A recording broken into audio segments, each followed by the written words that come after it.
back with the crew and shit. So I'm like 7 minutes in What, episode nigga? 4. The homie from Carmel. What homie from Carmel? The homie. The only homie in the crew. Oh, Lucas is from Carmel? Yeah, Google that nigga. Oh, I didn't know that. Carmel, New York. Really? I'm dead ass. He went to school in Carmel?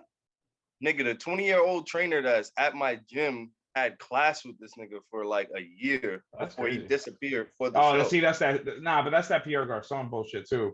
If the nigga just fucking was just chilling for a year in Carmel, that shit don't count as being the Pierre Carmel, Garçon shit, okay. I know a nigga that spoke to the nigga. That's like, yeah. You got knocked the fuck out, man. Yeah, I'm in go mode. Go. Yeah, I'm in go mode. And thank you guys and welcome back to the OSA Out of Shape All-Stars Season 3, Episode 5. 5? Episode 5. Yeah, because already said John's claps wasn't hitting. Because last week's episode, None of that. Our NBA Jam episode counts as an episode. So yeah, I thought that was episode 3, but I was mistaken. That is episode 4. And if you haven't seen the NBA Jam episode, link will be right here. But welcome back, Eddie. We haven't had Eddie here in quite some time. Yeah, I missed you guys. We have our lovely host, Eddie Horchata, back in the building. Eddie, how you feeling, brother? I'm great, man. Pleasure to be back. It's been too long. It was weird. I had a lot of FOMO hearing the episodes, watching the clips. Wish I was a part of it, but obviously, you know. Yeah, you missed some funny ass shit. Man. Yeah, but you know, you guys came and showed. I got to see the clips before the fans did, so that was pretty fun. And we hopefully be able to create more shit in the near future. Yeah, can't wait. Where we can have you in and get some baseball shit, get some soccer, get some boxing, whatever. We got some possible professional. Yeah, we got a World wrestling. Cup coming, so yeah, we might as well. Possibly wrestling. We got a lot of possibilities in the future and shit. But welcome to the episode, man. Brought to you by Coach Capsule, sponsored by Dance LLC. Drew is not here. He will be dropping in later, as you can see. Johnny Five in the building. Kev is in the building. My mom called me Devin, so you can call me Devin. Let's get into the episode. And I am not following the rundown, guys. So here's what's going to happen. We're going to kick it off. Curveball, huh? Curveball real quick. Just switching up a little bit. The biggest thing that happened in sports this weekend was the conference finals in the NBA. So we might as well just kick it off and talk about that now. We have the Warriors in the West beating the Mavs. Warriors returning back to supremacy. They head back to the NBA Finals. And in the East, we have the Boston Celtics versus Miami Heat. Boston wins in 7. Now, John, Kev was had the Mavs going all the way. Look, Kev, you had the Mavs going the whole way? Time out. I'm just upset because I just want to clear it out now for any of y'all mention that shit. I watched the game start to finish. Which game? There is no reason. This game last night. There's no reason. Boston versus Miami. Yeah. I forget the nigga that Jimi already had like on his heels when he pulled up for that like 3 that he should have just went to the bucket and laid it or dunked it or something. That shit upset me to my core, bro.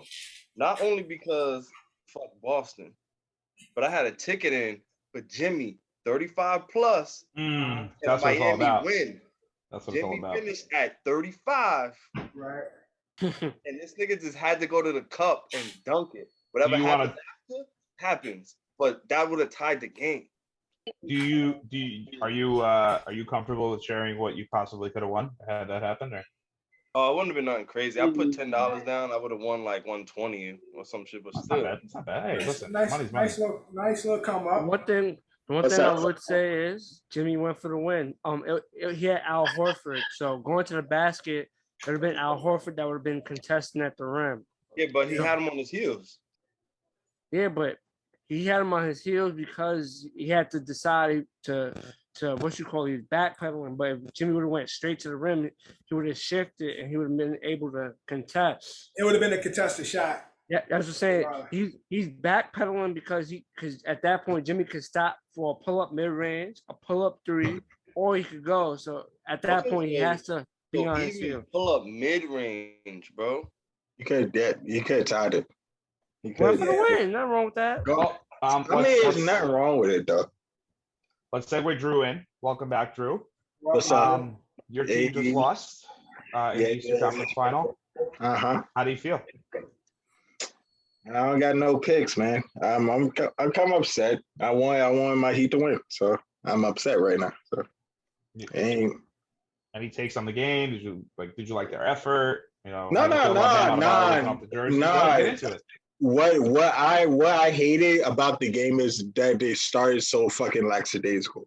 Like they got off that start that they got off in Game 5. Remember when they were like, as the only difference is they actually caught up this game. Like I actually in the last couple minutes of the fourth quarter, but throughout the first 3 quarters, it was basically a wash up until the fourth quarter. That's where they actually caught up. But so I was pissed that they were gonna do the same shit that they did in Game 5, which but they made a comeback, which was like I fucking got so fucking hyped when Max Strus hit that 3-pointer to get it down. And they called it. That was a bad call. I mean, one thing I'll say is that's a valid call. Like when that's a valid call, but like the eye test. I've never seen anyone like they usually when they go back they go to check if it was a 2 or a 3. I've never seen them overturn. Oh, he was out of bounds and take the points away. I've never seen it. Yeah. So that was tight about that, and especially since they lost by 4 points, so that could have been like a swing right there. But I was talking about the Max Strus shot that guy down to 96, 98. That's when they actually caught up. Right before the play that Jimmy Butler got caught up. It was a play right before Jimmy Butler had a chance to hit the game-winning shot, but shit, Jimmy Butler, I could have. It's like it's damned if you do. I could, because it was 18 seconds on the clock. Like I could have seen a point where Jimmy could have slashed the basket and made a play because that's how he was killing them throughout the entire game, going to the basket before you got here. Yeah, going to the basket, but I personally feel like Miami currently, as constructed, will never win anything. As long as Jimmy Butler is your best scorer, they will never win anything. Or every time. To be honest, here's why. Jimmy is by far one of the hardest playing players in the NBA. Like when I say grit, that's gonna the nigga played every minute. Yeah, he's 48 minutes, bro. It's unfair that you need that much out of Jimmy Butler in order to be a team that's even in contention. Jimmy Butler is not a great shooter in any aspect. He's not good. He's okay at a lot of things. He's a decent shooter. Exactly. He's a decent shooter. Okay, decent is okay. He's an okay shooter everywhere. That's not going to win you championships, but though, right? It ain't going to win you championship. He needs somebody to be better than him. Right, and they tried. The Kyle Lowry project, right? And he had a Kyle Lowry's past his prime, man. But the thing about it that hampered Kyle Lowry was his hamstring, though. You can't contest that they had injuries. Max Strus was battling through an ankle. They didn't have Tyler Hero. Right. He was going straight. Tyler Hero comes off the bench, and he's probably their best scorer. Yeah, but Tyler Hero didn't Tyler Hero play 2 minutes? Okay, so if Tyler Hero coming off the bench is your best scorer on a championship level outside of Jimi, yeah, it's not good. You are doomed as a team. You probably will continue to make it a playoff run. You'll have great regular seasons, but when it comes down to when it really matters, Jimi needs somebody there that lightens the load for him. Bam don't do it. Kyle Lowry is a great defensive point guard, great facilitator, but he's not the best scorer either. Like, they don't have nobody that they can trust. Although Jimi, like, I trust Jimmy's hard, but in regards to can Jimi make these buckets, and I just know, move out the way, let Jimi do it. Jimi don't have that, and this is what I was telling Just. They need somebody on that team that's a better scorer than Jimmy Butler. If Jimmy Butler continues to be the best scorer on their team, they ass ain't gonna ever win. And you know what? They also got another guy coming off the bench that showed flashes. Victor Oladipo, that show flashes of what. Victor Oladipo flashes in the later season. That was my nigga. I'm hoping he get back to somewhere. He can, because he showed flashes later on the season and some points in the playoffs. But it's the fact that he's coming off. He is also coming off the bench, and also really bad injury.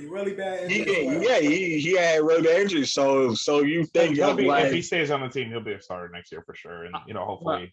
The only thing I would say, unfortunately, all you got to do is look for the future. I don't. And you got Bam on the low. Bam is also a solid piece. Bam is a bum. He's not a bum. Don't say Bam is a bum. Don't do that. Bam's not a bum, but Bam. Bam tried to put the team on his back with Jimmy last night. Yeah. Bam ain't good. Bam ain't good. He scores strictly. Bam be scoring points though. He scores strictly off his athletic ability. He's not someone that has like a go-to move or whatnot. He can knock down a jump shot here and there, so away from the rim. But his all right, I agree with John. He doesn't have a go-to move. He doesn't have no go-to. I agree with John in that aspect. But that's why Bam is not predominantly featured in the offense, because Bam is usually he's around everywhere because they don't have. We gonna bang with Bam. If Bam played the post and was dominant in the post, that would open it up for everything else. But Bam ass want to shoot. Bam want to do that little weak ass sky hook turnaround he be doing sometimes. Sometimes it hit. He shoot the three. Sometimes it hit. He bangs. Sometimes it hit. Like, that's nothing that Bam is like great at. So he's like a third option type of player. At best, Bam is a really good number 3 option. So if you have 2 stars and you have Bam, it'll increase your chances. That's what I said. Third option. You wouldn't need Bam to be the one scoring the bucket. You just need him to play defense and get his when he gets it. So that's why Bam. I was telling my brother also, like, keep Bam. But Just said Bam need to go. I was talking to Josh. He get rid of Bam. Get his ass out of the city. Wait, you know what I'm trying to say? I ain't gonna be bad. What I'll say is Jimmy's a much better player playoff wise and season wise. Look like he just cruises through the season. Yeah, and he just had knee drain. I'm saying, but what I'm saying is, Jimmy goes to the play like the season. He cruises through. He does enough to help his team win games during the season, but he like controls the effort. He still puts in his all, but he controls how he puts his effort. But when it's the playoffs, he goes into that extra gear, and you see he turns up. You see better scoring from him, better shooting from everything just increase. Nigga, all I want to say is I think Miami just needs another star, and I think they'll be legitimate threats. Right. And that's what I'm saying. They need somebody who's a better scorer than Jimmy buckets on a daily basis. They need a Kyrie. Again, I don't know if they need Kyrie. They need like a Bradley Beal type of nigga. Like Bradley Beal would definitely be. They need somebody that. So that was my next question. Are there any like big time free agents that are potentially could hit the market this year? There's stars on the bubble currently. Yeah, stars on the bubble. There's moves to be made. You got the John Walls of the world. You got John Walls. You got possibly Bradley Beal. Possibly, who's probably the bigger name of the 3 names I'm about to say, a Dame lingering.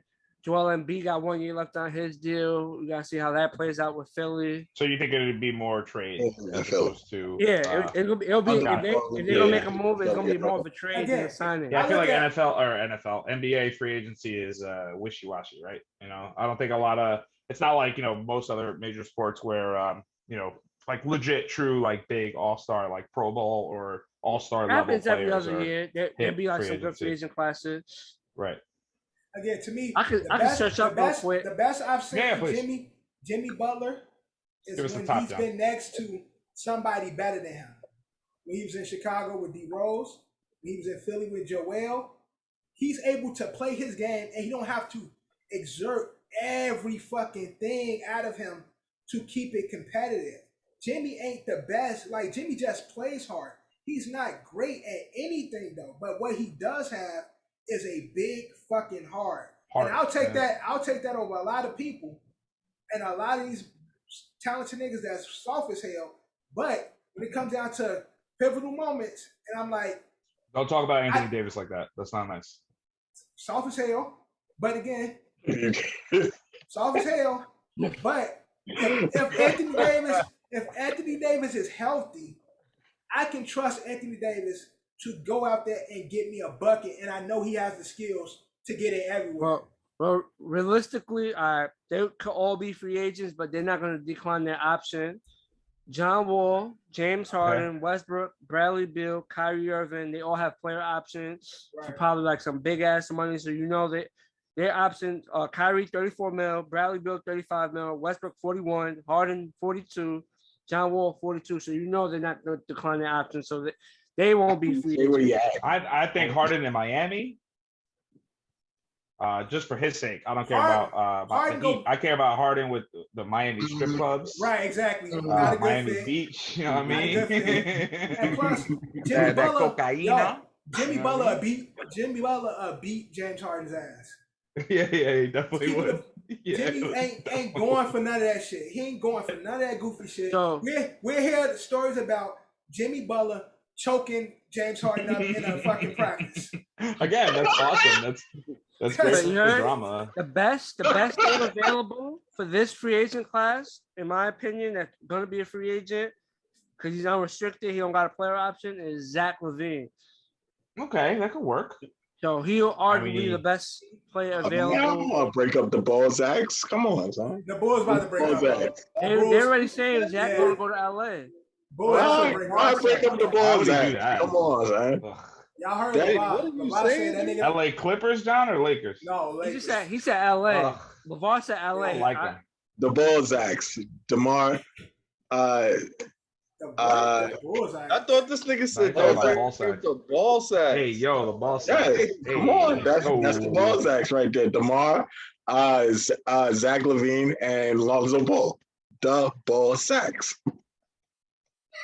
Come on. Don't say like y'all didn't see that meme before the season started. I saw that a long time ago. Y'all didn't see the meme before the season started. I never publicly say that shit. We seen the meme, but my man Drew was like emphasizing, don't break up. He's like, the ball. The ball sacks. I'm about to hit him with the run the tape back. No, it was a meme that they tried to make funny. It just died though. It was like funny for 2 days. Yeah, because that shit was mad sus. You know what I said? The Bulls at. Wake up. But I know a lot of y'all ain't big fans of Boston, but we gotta congratulate Boston. Who? The Celtics. Who? For winning.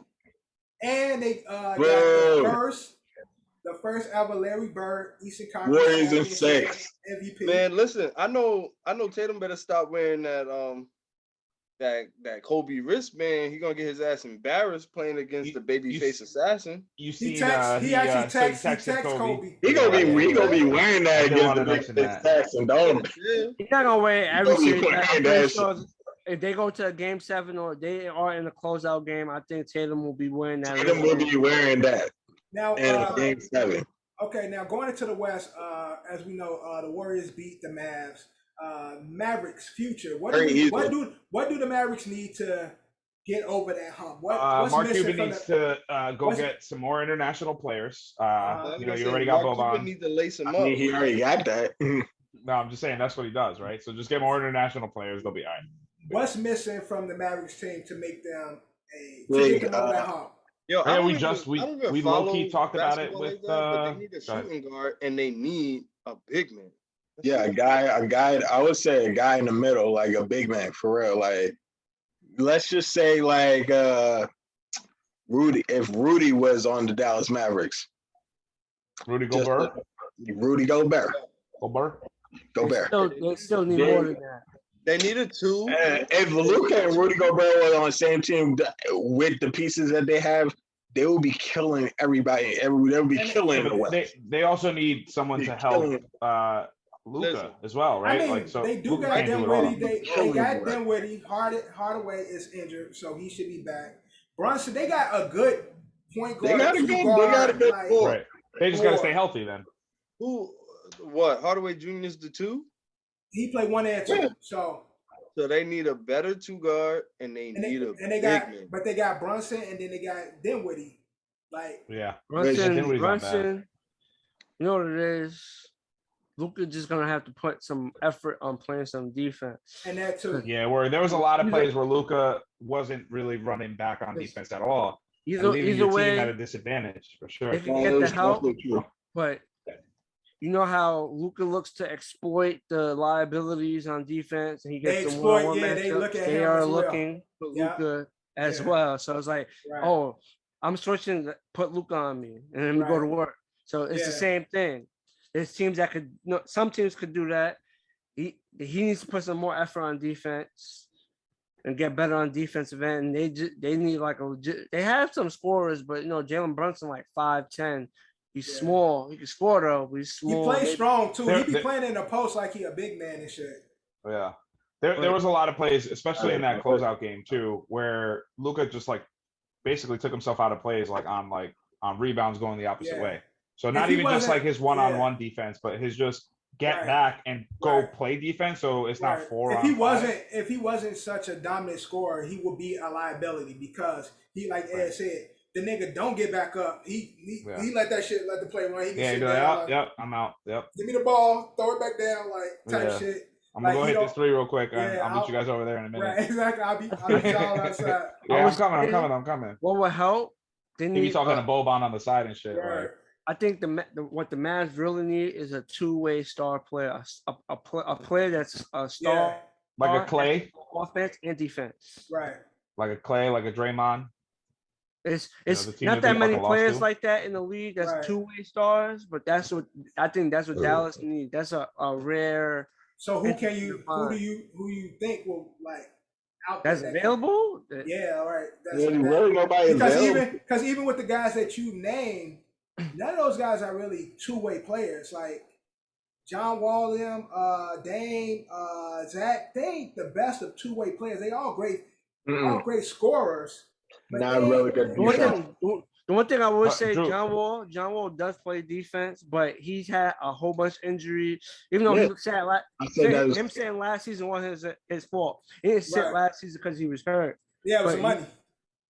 They want his team decided to tank, and they didn't want him to play because he could have helped. They probably they would have sucked, but he probably would have helped them win a couple more games. So he sat, but he was completely healthy. But what I would say, word, bro. Yeah, go ahead, John. What I say is, I think John Wall can play defense. If Dallas could get a John Wall type player and he's healthy, I think that would be a crucial piece for them. Yeah. Because he could score, and I'm thinking he's capable of playing defense. He's a 6'4" guard, right? So he could play defense. It's just a matter if his body holds up. Yeah. I want to say he's a two-way star, but John Wall is a two-way player. Well, I'm saying he definitely a better two-way players of all the people that you named. Yeah, than most, right? So he's better on both sides. Well, again, he definitely plays defense better than the rest of those guys. Better than Russ, better than Levine, better than Dame. Maybe I can't even say what Bradley Beal is. I really don't see much of Bradley Beal's game. Scorer. I just know he's a scorer, a dominant scorer. I just really never see any tape of Bradley Beal on the defensive side.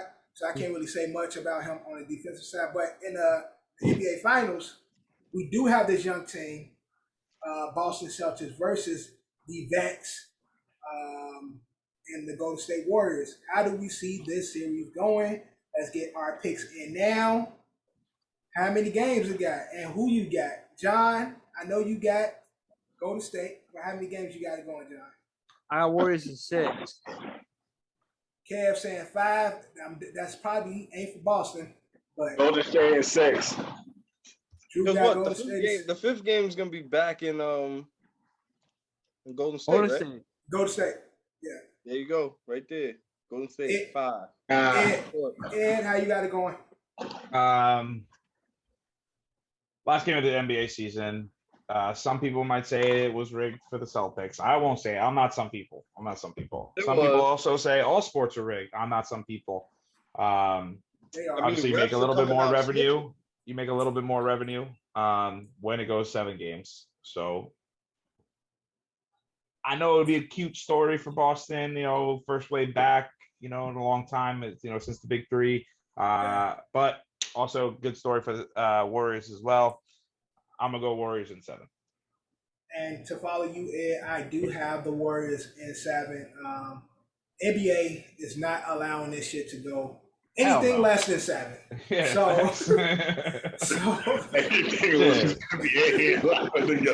what's it televised on? So the teams have nothing to do with it. ESPN,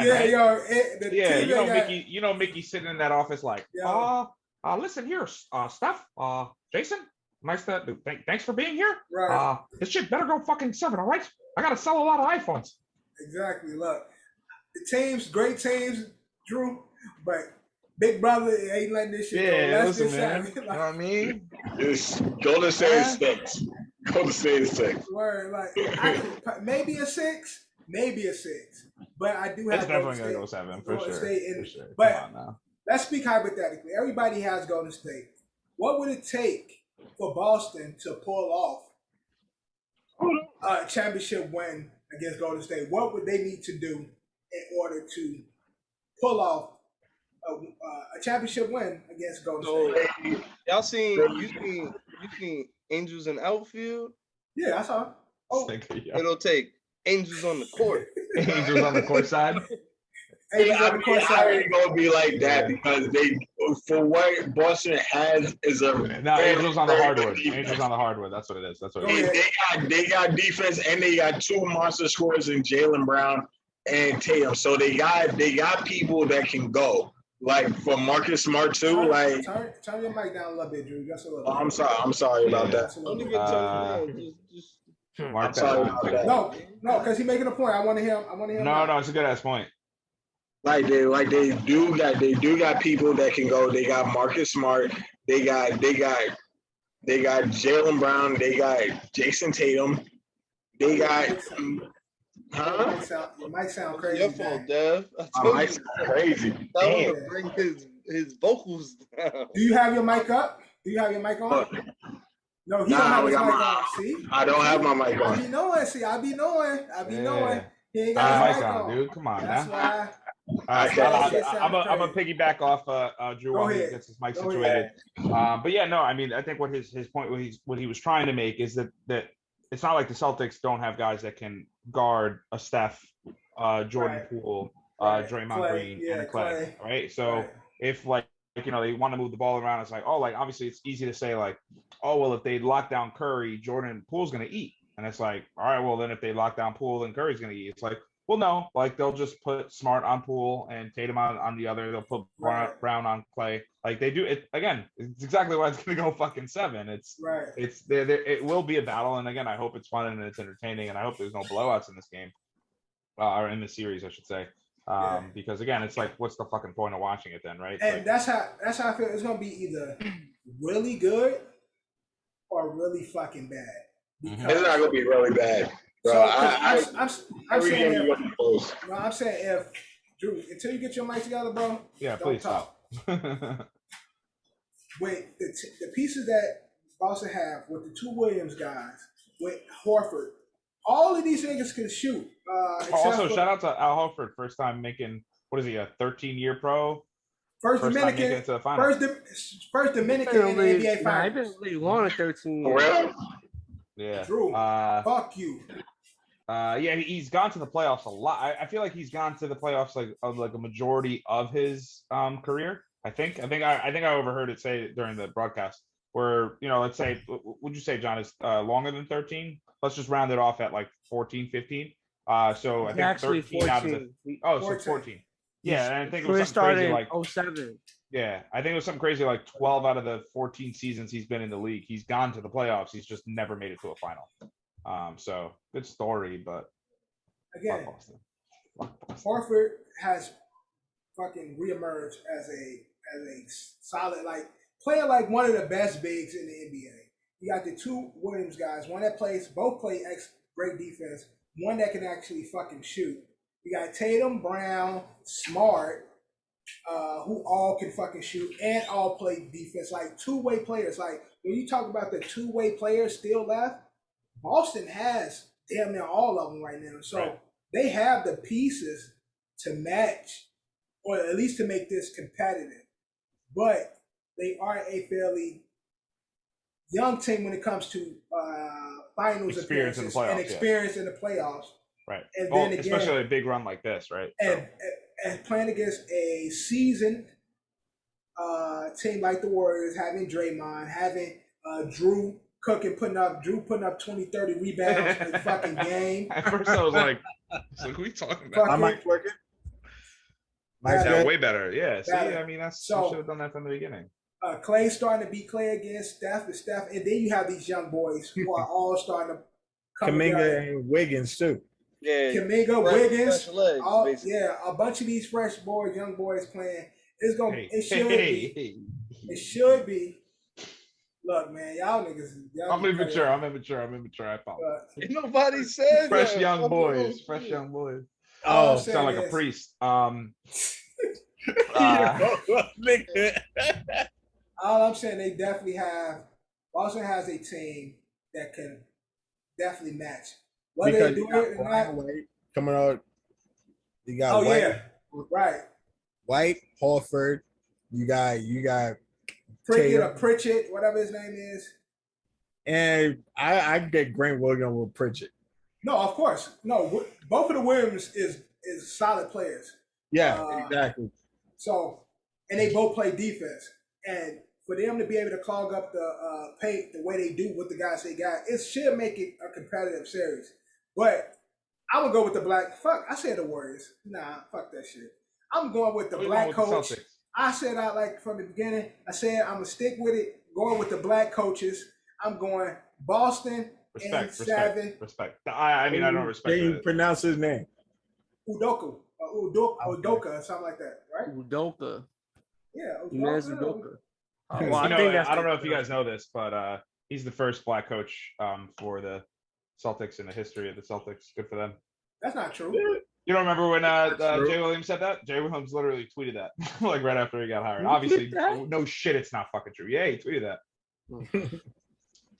Google it. The nigga. Put it right here. The nigga at one point in Boston running the plays and then going on the court and playing this shit with Bill Russell. And it's like, look, that's what we doing. Yeah. Give me the ball. All right, great. He does the same thing that Udonis Haslem does on the Heat. Man, Udonis need to go somewhere. I'm tired of seeing that man. Udonis he's a player coach. He just doesn't play. Look, he need to be a coach then. Sit your ass down. Thank you, Draymond. Nigga, you ain't even playing. Like, trying to hype up his team, man. Hell no. Hey, no. When he said that up shit, his team, he knows he doesn't play. Bro, what you about to come in and do this next game? Like, nothing, nigga. He don't got the legs for it no more. He ain't. But again, why you saying thank you, Draymond? Like you about to contribute to something. Like you about to come out and put up 15 and 10 or some shit. Like you about to have this all-time defensive game, nigga. You on that bench. Nah, he about to say that same shit to Jimmy Butler. Like Jimmy Butler, go smack niggas. Right, exactly. Jimmy, you heard Jimmy, you heard what Draymond said? You heard what that nigga said? You gonna let him talk to us like that? Nigga, fuck out of here. Shut your old ass up. If you gonna be a coach, be a coach. But stop talking like you still playing. I don't want no trouble though, Udonis. I don't want no problem though. Nah, bring it. I don't want no beef. He ain't gonna do nothing. Udonis probably beat my ass. But yeah, so Y'all all got Warriors. I got Boston. We're moving on from the NBA Finals. There's no bias, by the way, at all. No, no bias. There's no, especially more specifically for me, John and Kev. There is zero bias at all. Yeah, there's bias. Yeah, no bias. I ain't gonna lie, there's bias. There's bias. He just did a line blow. So,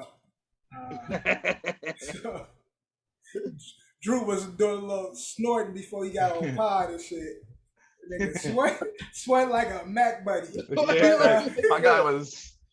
I was like, is he all right? I was like, what are we gonna do? Yeah, I'm all right. Nigga was biting his elbow earlier. Y'all ain't see him, but we're gonna move on. From, you got that? Ain't nobody here for you, Otis. Face right, that ass. Drew got that blue magic. Like Drew, what's up, boy? Don't make me laugh. Stop making me laugh, bro. We brought back that K2, but we're gonna move on to Bag of the Trash. We haven't did Bag of the Trash in quite some time. Did you do it because you knew I was coming back, or it just happened that way? Of course, I knew Eddie was coming back. I'm like, Eddie's coming, so we got to do Bag It or Trash It. Why wouldn't we? That's what I was thinking when I put this. I appreciate together. that. Thank you for not really thinking about me until just now. Bag of the Trash It. I didn't send it to y'all because prior to. So I didn't want y'all to see pre-pod, if you will. Right. I just sent you doing the Bag of the Trash. First up, Kev, kick us off. Bag of the Trash is the Golden State Warriors, the best organization in basketball. Bag of the Trash. Yeah, is that fair? Okay. The best? You're talking about in current day time right now. Currently is currently State Warriors the best organization in basketball. Not because they in the finals. It's easy to say because they're in the finals. No. Honestly, what we've seen is consistency of them like bringing in homegrown talent. Exactly. So yeah, let's go for that. I like that answer, Drew. Bag of the Trash. I mean, I could piggyback on what Kev said, but a lot of teams are really good at that. A lot of teams are really good at that too. Like, are they the best at it? Hate to see it. I want to say they're the best. You know, I'm gonna say baggy, but because a lot of teams are good at that. I might say you said that, but what other teams can you think of that like does that well? You got the Grizzlies on. You got Grizzlies on the come up. Their organization is definitely good. You got the Heat. You got the Bucks. Just like I said, you got the Bucks up there. You have Phoenix still up there as one of those good organizations. Is everyone really go for semantics? Like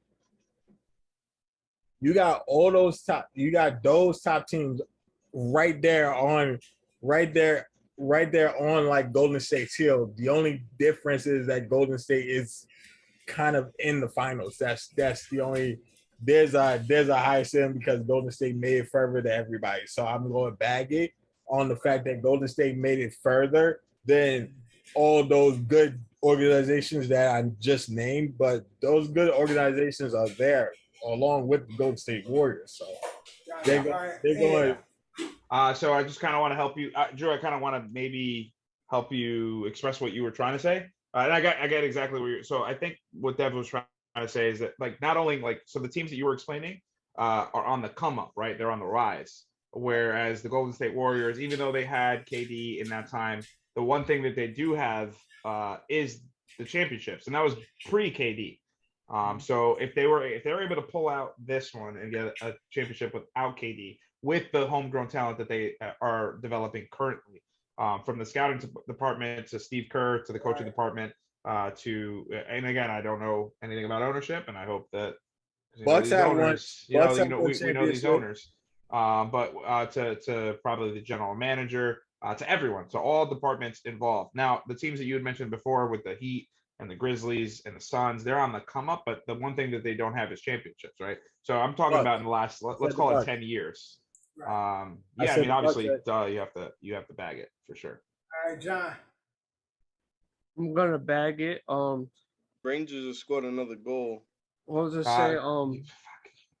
Yeah, it's because the goalie's out. I'm a little delayed. The Heat's is an organization that's run well with Pat Riley, and he's running. That's one.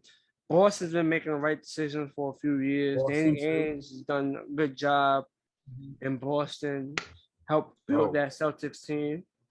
I see the go now. But it is Golden State. You gotta bag it, because obviously championships aside, they made the right choices. They built the team, and the success came with the team that they built. Right. They built a team, won a championship.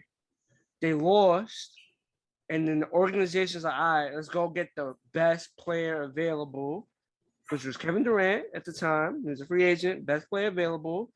They plugged him into the team that they already built, won 2 more titles, went to 3 straight titles, won 2 more. Mm-hmm. Obviously KD got hurt. They lost that last one. Clay got hurt. They took a little dip, but the Warriors still made the right moves, and they're back at it again. They're back in the NBA Finals. So, and it almost looks like they're building the foundation to continue.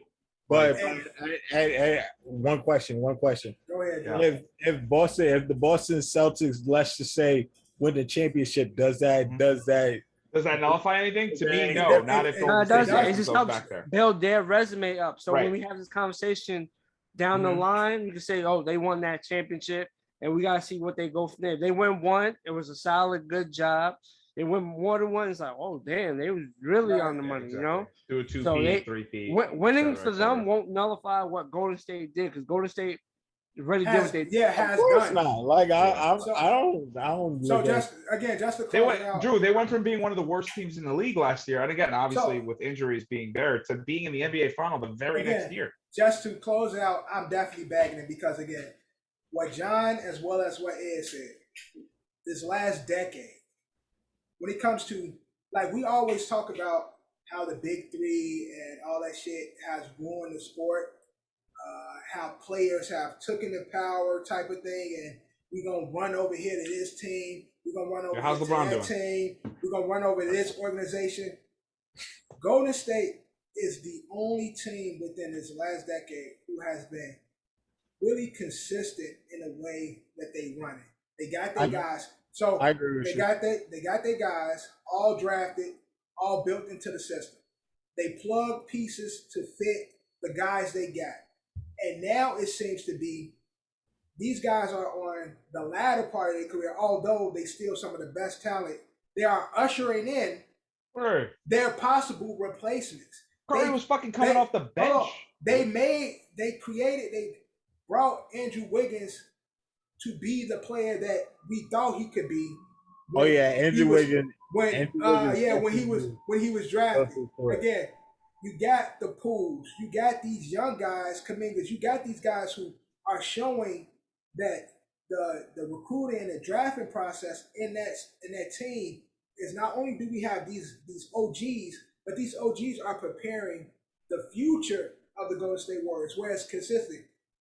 Grizzlies have a lot of potential.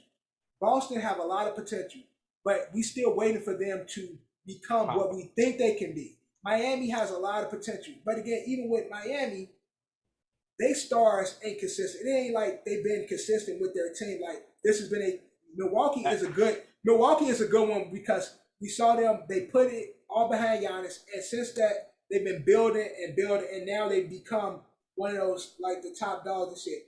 Miami now has Jimi, but they haven't been the team that's like, although they got Pat Riley, who is a winner, they ain't been a team that's like, yeah, we're going to build a culture, we're going to build our guys, and we're going to build and build and build and build. All the guys they got, look at their team now. They are former stars somewhere else. Like, none of them, again, who? None of them are homegrown talent, right? Who? Other than Bam. Tyler Hill, Bam. Tyler Hill ain't no star.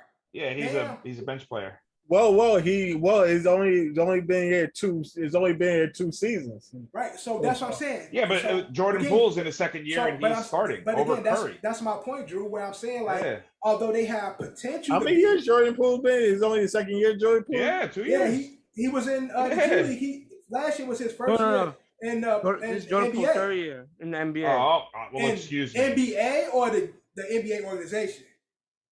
Because he was in the G League. I think it's his second year. I want to say it's his second year. No, it's his third year. He was in the draft class with Zion and Right, no, but did he play in the? That's what I'm saying. NBA? When he in the G League one year, that's like minor league shit. You don't count that. That's what I'm saying. If he was in the G League one year, I think last year was the first time he was called up, and that's when everybody started like, "Oh shit, who the fuck is this guy?" Like, so he got drafted with them. He didn't play that first year. He was in. You don't count that first year. You can't really count that. He played the first year. We call that redshirting. Yeah, but how many games did he play the first year? Played 57 games his first year. Oh, okay, so he played. That counted. All right, that counts. All right, so John, you were right. We were wrong. Man enough to admit it. So he became a star last year, or not even a star. He ain't even a star yet. He's a notable name. He's now becoming that guy. Miami, you brought up Miami. I'm talking about the guys you brought up. Milwaukee, yes. Boston, yes. We've seen them put pieces in place and develop a team. Miami hasn't developed a team. They brought in some guys, but they haven't built a culture with some guys that they drafted. And it's like, yo, we got Bam, we got Tyler Hero. We building around them. We're going to build a culture around them. It hasn't been there. Right. Nope. So also go to around Jimmy. Who that they paid $90 million to? Again, you talk. But the point that he's trying to make, Drew, is that Jimmy wasn't homegrown. Homegrown, but the thing about it is not everybody in Golden State is homegrown. He's only like really like the top three stars. They're three guys. When you think of Golden State, you think Draymond, Clay, and Steph. Are they not homegrown? What are you talking about? What are you talking about? Okay, you did not let me get my point out. You're talking over me. I'm saying two big of your championships came on the back of Kevin Durant, somebody that you brought in. Did they only win one with KD? No, they won. They won two. They won two with KD. But they won one without him, and now they're back. They won one. Steph, Clay, Draymond, and then they lost the second one to Cavaliers. How many KD won without the Warriors? That they won with. How many did KD win without the Warriors though? That's a good ass point. Good question, John. And again, how much did that team change with losing KD? Not much. It did. Not much. It did. Yeah, Steph got hurt. That's all that changed. Injuries. No, you missing. You missing the point. The way again, you know how you know how when LeBron leaves a team and they fucking implode. Yeah, you know how they fucking explode. It took them a couple of years to get back because it was injury. It wasn't like they were healthy playing. That's why I'm giving you an example. When LeBron leaves a team, that team, it ain't injury. Them motherfuckers, everybody gone. They leave. Everybody's gone. It's over. But with KD leaving, nothing changed. Yeah, guys got injured, and that's why you get Clay back, you get Steph back, and then you bring in Wiggins to be a two-way player. And develop a pool. You had to get it's running the same. It's the ship is running the same. That's all players that Golden State drafted. Exactly. Who doesn't like that Moody nigga that they got, the fucking other shooter, that's fucking Steph Curry's sister. He fucking Steph Curry's sister? Harry. Right. Married to the sister. All guys that were built into this fucking system. You, Drew, all you nigga came up in that system. So what are you talking about? How you gonna argue a system you came up? How you gonna argue against the system you came up? Again, it's like ain't no organization. A lot of these teams might have more of a lord than Golden State, but the last decade, when it comes to a culture and building an organization, shout out to my nigga Mark Jackson.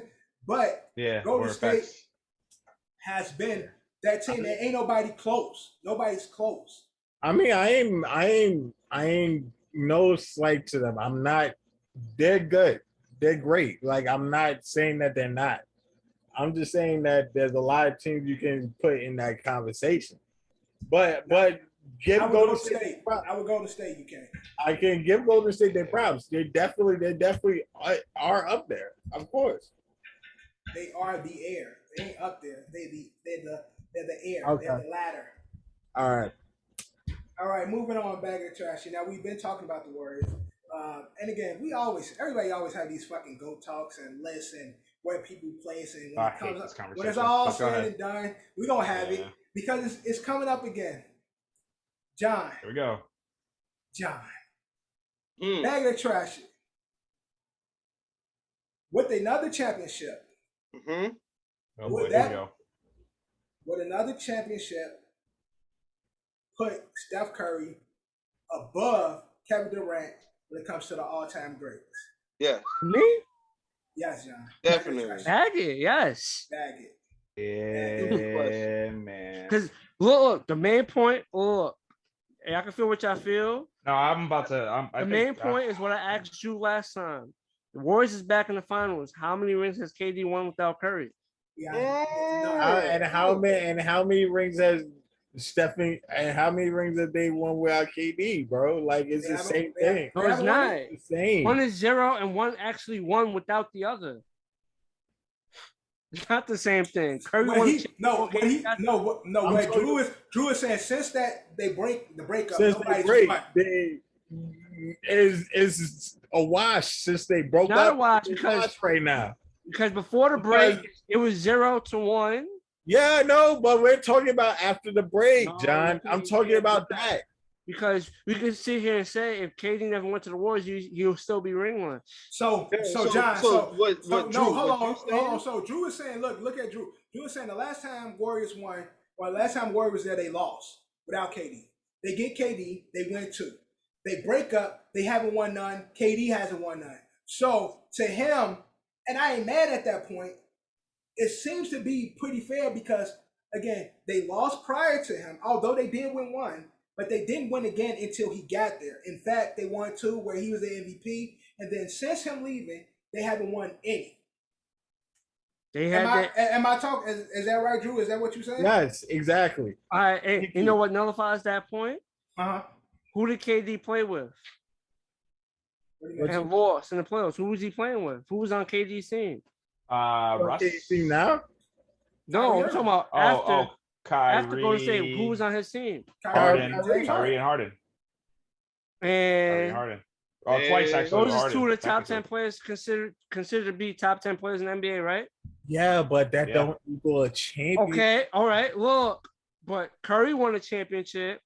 True. And Draymond and Clay want to be considered in the top 10 conversation. No, they're not. They're not. So Curry won a chip with both of them prior to KD being there. Y'all can say well excuses why not. So he pulls up, they win 2, then KD leaves, he joins forces with Kyrie, they bring James Harden in. They didn't even go to Eastern Conference Finals. So that's a conversation. But to be totally honest though, you want to give Golden State injuries, you could say the same thing about Brooklyn Nets. The James Harden and Kyrie was injured. Oh, no, James Harden was James Harden. Don't call it injury. What's up? Injuries or not? Conversation ends. How many Eastern Conference Finals has the Nets been to? 0. Yeah. The Warriors are in the finals again. Okay, John. You know, actively speaking, since Clay been playing, this is Klay Thompson's 6th straight NBA Finals because he didn't play those 2 years. So before he got hurt, he went to 5 straight NBA Finals. And 2 of them was with, and the 2 of them that they won the ring was prior to KD, bro. Even the was year with that KD got injured. Remember? No, you're not listening. Yeah, remember when you got mad at Drew? 2 was prior to KD. The next 3 was with KD, and then the next one's without KD. They're back there again. They're still there. Okay. KD hasn't even made it to the East Finals, and the Warriors are in the finals. Is it more of the Warriors? Is it more of the Warriors? No, because I'm not mad at what Drew's saying because to me, Drew points are valid in the sense of, again, none of them have won anything. Now the question is, if they win one, what is the place? And that's the question. So Johnny is saying bagging it. Yes, Drew, you seem to be on the opposite side. Bagging the trash. Another championship for Steph puts him above KD. If he wins another championship, then yes. Why you do all this arguing? That was the question, dude. What? Oh my god. Why you do all this arguing? I missed Drew. I missed him, but I didn't have to say that. Look, Drew. My head hurts already. With all the valid points you made, I like your points. I assume I'm saying if he. The fact is, he gotta win that chip though. Like, that was the answer to the question. Hey, Drew, you know what you could have done? Drew, you know what you could have done? Instead of interrupting John during his whole take, you could have said, "I'm gonna bag it, but blah blah blah blah blah blah blah." And the rest of your fucking. He argued points. the point I made, right? Yeah, I know. I know. That's true though. That's true, and that's why we love him, and it's the only reason why we get views apparently. Kev, bag it, trash it. Bag it. And bag it, trash it. I was gonna go crazy and hey, scoring titles too. That's a big part of it, right? Individual stats is a big part of it. Championships is a part of it too, but it doesn't really necessarily need to be. But I lost my entire train of thought through that whole process, so I'm just gonna leave it where I left it with bagging it. Obviously, it was. Steph gets maybe one more scoring title, and I think that could even even more so boost him. But you know what? Drew made.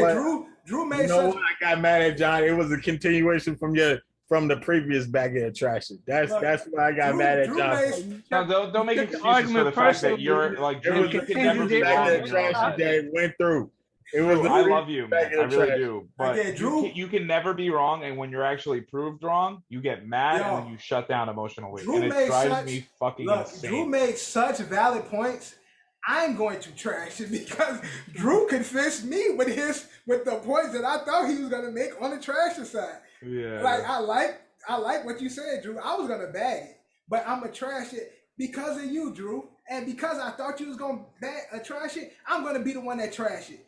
Look, with all that Drew said, and I like what Drew was saying. Warriors only pulled off one prior to KD. KD didn't pull off one prior to that. They lost, and then KD came, and they won two where he was the best. No debating. Hold on, John. No debating. The best player on the team. Okay, KD leaves. Hold on. So listen. So I'm We can both go off at the end. I'm arguing Drew point now. Like fuck it. I'm arguing Drew's point. I think you're indoctrinated at this point. So I'm here now. All right. So KD comes, they lose. KD comes, they win 2 in a row, and they could have won 3 if KD didn't get hurt. So that would have been 3 championships where KD was on the Warriors and he was the best player, MVP level player. So KD could have had 3 in Golden State where he was 3 consecutive years the best player on that team. Team injury happens, the team breaks up. Nobody goes back. Now, KD goes to Brooklyn, and Brooklyn has been a shit show. One thing about the Warriors, and we just said the best organization. That's what I was saying. They are the best organization in the league. So, unfortunately, for KD, he left the best organization in the league. That doesn't mean that Steph is the better player. Steph is on the better organization. Are you trying to say, hold on, are you going to do the Tom Brady argument now? Exactly. He's a system fucking point guard. I got 2 things to bring into this. Just 2 things. Go ahead, John. And then I'm done. That's my point. I used to do that with Brady until he literally broke my jaw and fucking shoved it down there and made me look like a fucking idiot. I forgot my second. I can't wait till that happens. Look, I forgot my second train of thought, but so I'm going to say one thing. I forgot the second one, but the first one is, do y'all remember who Golden State beat to go to the finals when they was down 3-1 and they beat them and went to the finals? That shit. Y'all remember who Curry beat? Well, it was the Clippers, right? No, OKC. Right. OKC. And who was playing on another team? So KD couldn't beat Curry, so he joined. So you couldn't beat him, so he joined them. So John, it goes back to listen. I mean, that's null and void now. You're done. No, to combat that. So you've been spending way too much time with Look, I'm sorry, Drew. You brought me here again. And to argue that point, and now you know what's even funnier? Drew is now arguing against. Yeah, against me. They didn't get the championship that year. To what John? Yo, I'm basically fuck what Devin said. Drew needed somebody else. I'm done. I'm saying I'm arguing with John. I'm done. Drew. I should say no. He said he's arguing with me this now. Say what the point this you is Drew just in a saying. nutshell. But this is Drew in a nutshell. I was gonna make one more point because it goes back to the organization. Because OKC, although they lost, again, I go back to the point of the better coaching, the better organization, and go to say although they lost to OKC. I mean, they beat OKC. They beat OKC because Golden State is the better organization. And that's why I was going. That's why I remember my second point. Is it what if? Y'all could disagree or not? Yeah. If Clay doesn't get hurt, the Warriors can argue won that title without KD. Facts. I agree. I agree. That's my second point to that. I agree. My only point is, and this is why we love Drew, and this is why he's a part of this podcast, and this is why he's a fan favorite. This is why we're all entertained on it, and it looks like we're a great dynamic because we do have a good time. And even though it seems like we might be picking on Drew, you guys don't realize it. Drew literally Drew made great points, man. But Drew came up with some pretty good points. Convinced me all the way. Convinced you to do it, and then once he heard the rebuttals on it, he was like, "Oh, wait a minute, time out." I did not shot you. I don't know why I came up with that. I can't. You say fuck what Dev was talking about. Now let me jump with everybody else and fuck Dev. I did throw him under a bus. No, you did say that. You said fuck what Dev's talking about. Yeah, I'm gonna argue with John because John. But Drew, I just that said what you said. That took your point. Was arguing with me with your point. Yeah, so I'm arguing that your point. I mean this with all due respect. I don't want to disrespect you in any way. I just want to know what goes on in your head. I want to just live in there for about 5 minutes. You know what, Ed? Where you just have your inner monologue, and I'm gonna get my charger because this is. You make me want to be a psychiatrist. I really do. I want to know what goes on. I just argued this man's point. He convinced me. Yeah, and then he unconvinced himself so quick. I'm arguing with John. Oh my God! You're arguing his point with me. Exactly. Can't make this shit up, man. This is why the OSA is the OSA, man. Can't make it up. Great point, Drew. Great point. All right. Next bag of trash, please. All right, we're gonna move on to bag of trash. Man. That was a great one, man. I like that one a lot. All right. Moves being made, John. Your team, the Lakers. Showtime is back, baby. Showtime. You guys watch that show? I feel like we should watch that show and we should. I haven't watched it. When the season ends. Winter Time is actually a very, very good show. Y'all is the show over? Is it over? Yeah, it is over. It's over. All right, but it's all 10 episodes. It was. I heard it was a good show though. Yeah, it's definitely a good show. Y'all need the game. Yeah, I can't do that in a week. Maybe we'll circle back to it. Maybe we can have like a commentary about it a couple weeks. We'll talk about it later. I don't want to. Again, it's a lot of shit going on. For the good, the bad, and the bingeable. First episode 1. That's all we'll do it, huh? What do you think? Yeah, right? Like y'all want to start it up?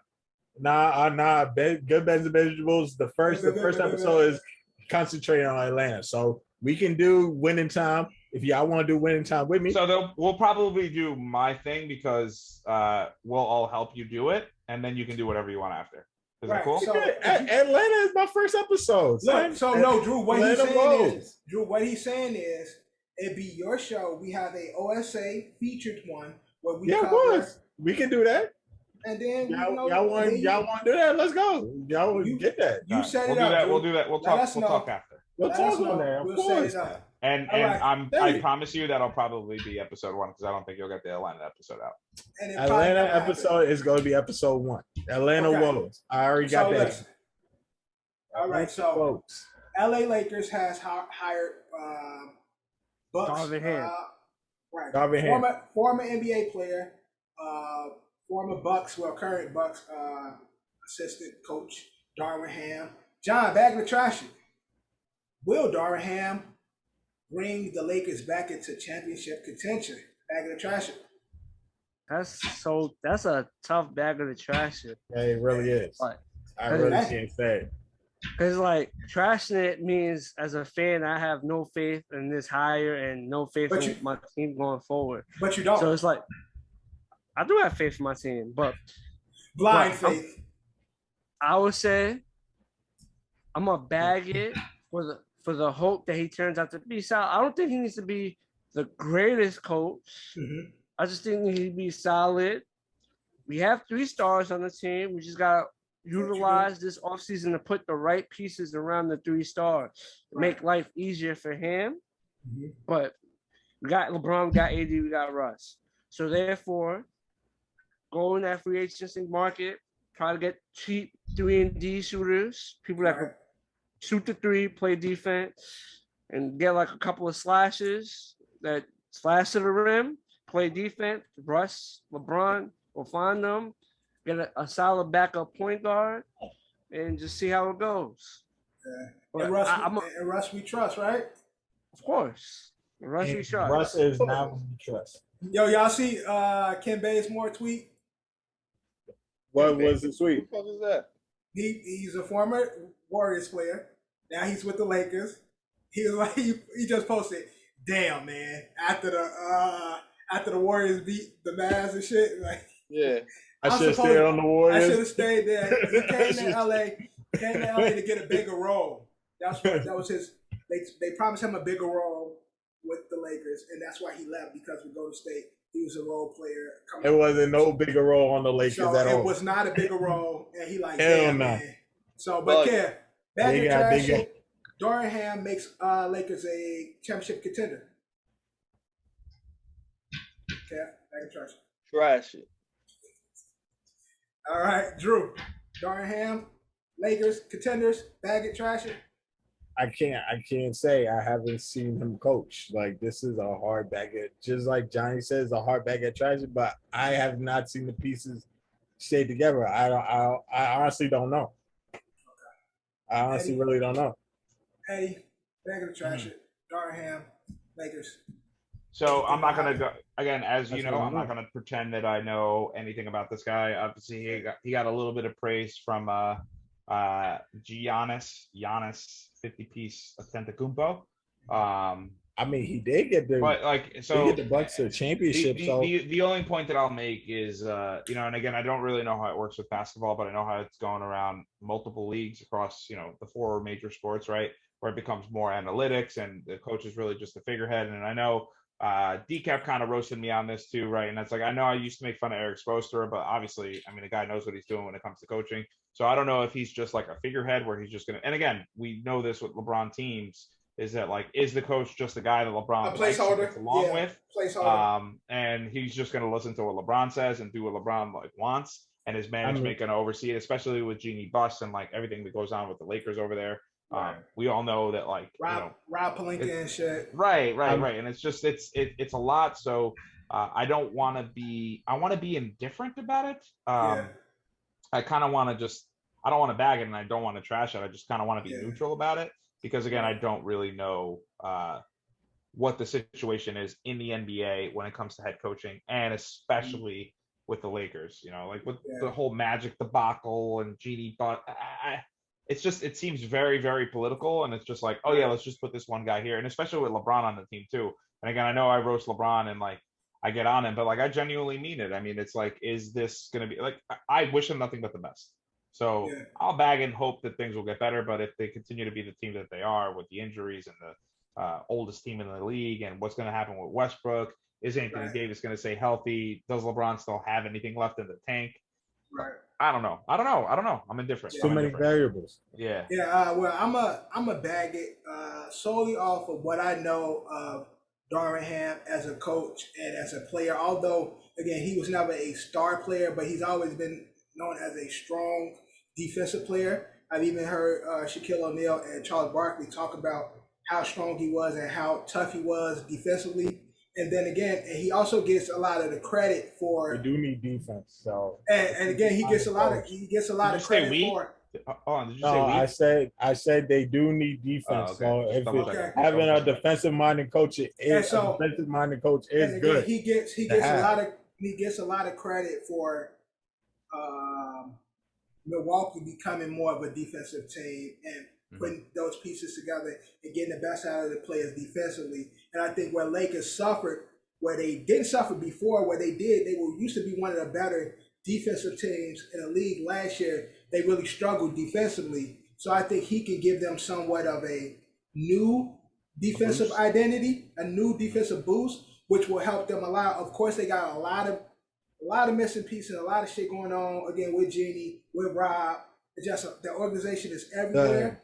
But I don't think he will be the long-term answer to them. But I think in the interim, he will give them somewhat of a defensive identity that I feel like they missing right now. So I'm a bag it. Whereas with those three guys, again, it's hard to say that they're not a championship contender.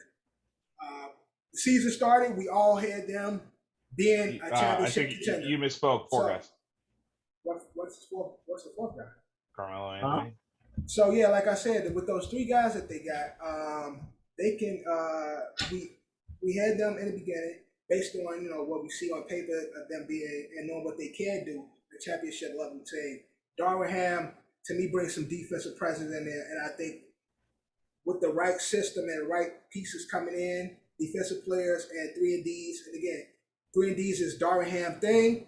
I think with that they could reach some type of championship contention again. So I'm a bag it for that reason. All right. And last up in bagging the trash, my guy George Kittle from the 49ers. We're gonna talk football. He had a hot take. As we know, there's some big discrepancies when it comes to wages regarding receivers and tight ends. In today's league, tight ends are some of the best receivers in the NFL, and he was speaking it. Can I just run that back real quick? All around players as a whole, right? So yeah. Tight not ends just receivers. Right. They do everything. At first, they were just another lineman. That was their position for a long time, but now these guys are some of the most athletic players in the fucking NFL. And so George Kittle was saying it's almost criminal what Travis Kelce gets compared to some of the receivers. Like he should be paid up there with these top level receivers. So bag of the trash. Should these top level tight ends be paid like these top level receivers? Ed, you could get this off. Bag of the trash. I'm very, very, very sensitive about this topic. Love tight ends. They're hard to find. Especially getting a good one.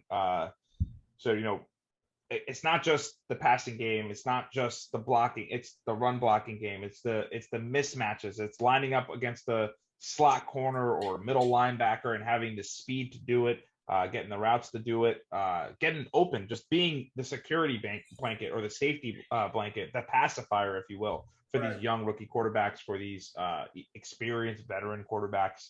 And I know, in certain instincts, fantasy football does never translate to actual real football. But just look at how it goes with fantasy football, right? You can get a wide receiver that goes completely undrafted, scoop him up off the waiver wire, and he could be the top 15 wide receiver in the league. And then he has one good year and he's going to get paid way more than the limited amount of tight ends that we all have to fucking find. And everyone's just rustling through, looking through injury reports, hoping that, maybe this guy will catch a touchdown or two. Yeah, but why is a lot of that value placed on a receiver or a position like that? Because again, it's chicks dig the long ball. Touchdowns are cool. Dancing is awesome. You're missing one key factor. What's that? Let's hear it. Aside from the quarterback, wide receivers, if they're doing their position and running their routes the way they're supposed to, their longevity in the game is longer than any other. Tony Gonzalez. Hold on. Antonio Gates. Rob Gronkowski sat on a couch for fucking 3 years and fucking lit it up. What's the point? No. What's the point you're trying to make? I don't understand the point you're trying to make because these wide receivers. How's Odell doing? How's he been? Yeah, granted, he won a Super Bowl and he caught the first touchdown of the league. But how's Odell doing? It took Jarvis Landry fucking 6 weeks of the free agency to get signed for the Saints finally. Wide receivers are a dime a dozen. Good, reliable, strong tight end. So hold on. Ed, hold on, Ken, before you get it. Ed, bag it or trash it. This is the point. No, I'm bagging it. Okay, so tight ends should be paid more. Tight ends top tight ends, should they be paid like the top receivers? Bag it or trash it? Yes, absolutely. Yes. But let's be clear. From the point that Eddie's trying to make and what I'm trying to say is the tight end position versus the wide receiver position, there's more wear and tear on those boys because of their other obligations aside from catching and receiving the ball. That's not how I feel. That's me sitting down as a tenured fucking person that's paying these players based on, you know, what I see across the league and what I'm seeing in the front office. They have more work to do. They're more of a liability as far as getting hit. If my only worry is that's exactly why they should get paid. My only worry for a wide receiver is I got a shitty quarterback like the true 30 for 30 king or whatever, Winston throwing ain't no shitty quarterback. Don't be talking about my guy like that. He ain't no shit. Listen, then okay. But if we're talking about the goal is to hit them while they in stride, hit them when they open, hit them when they can protect themselves.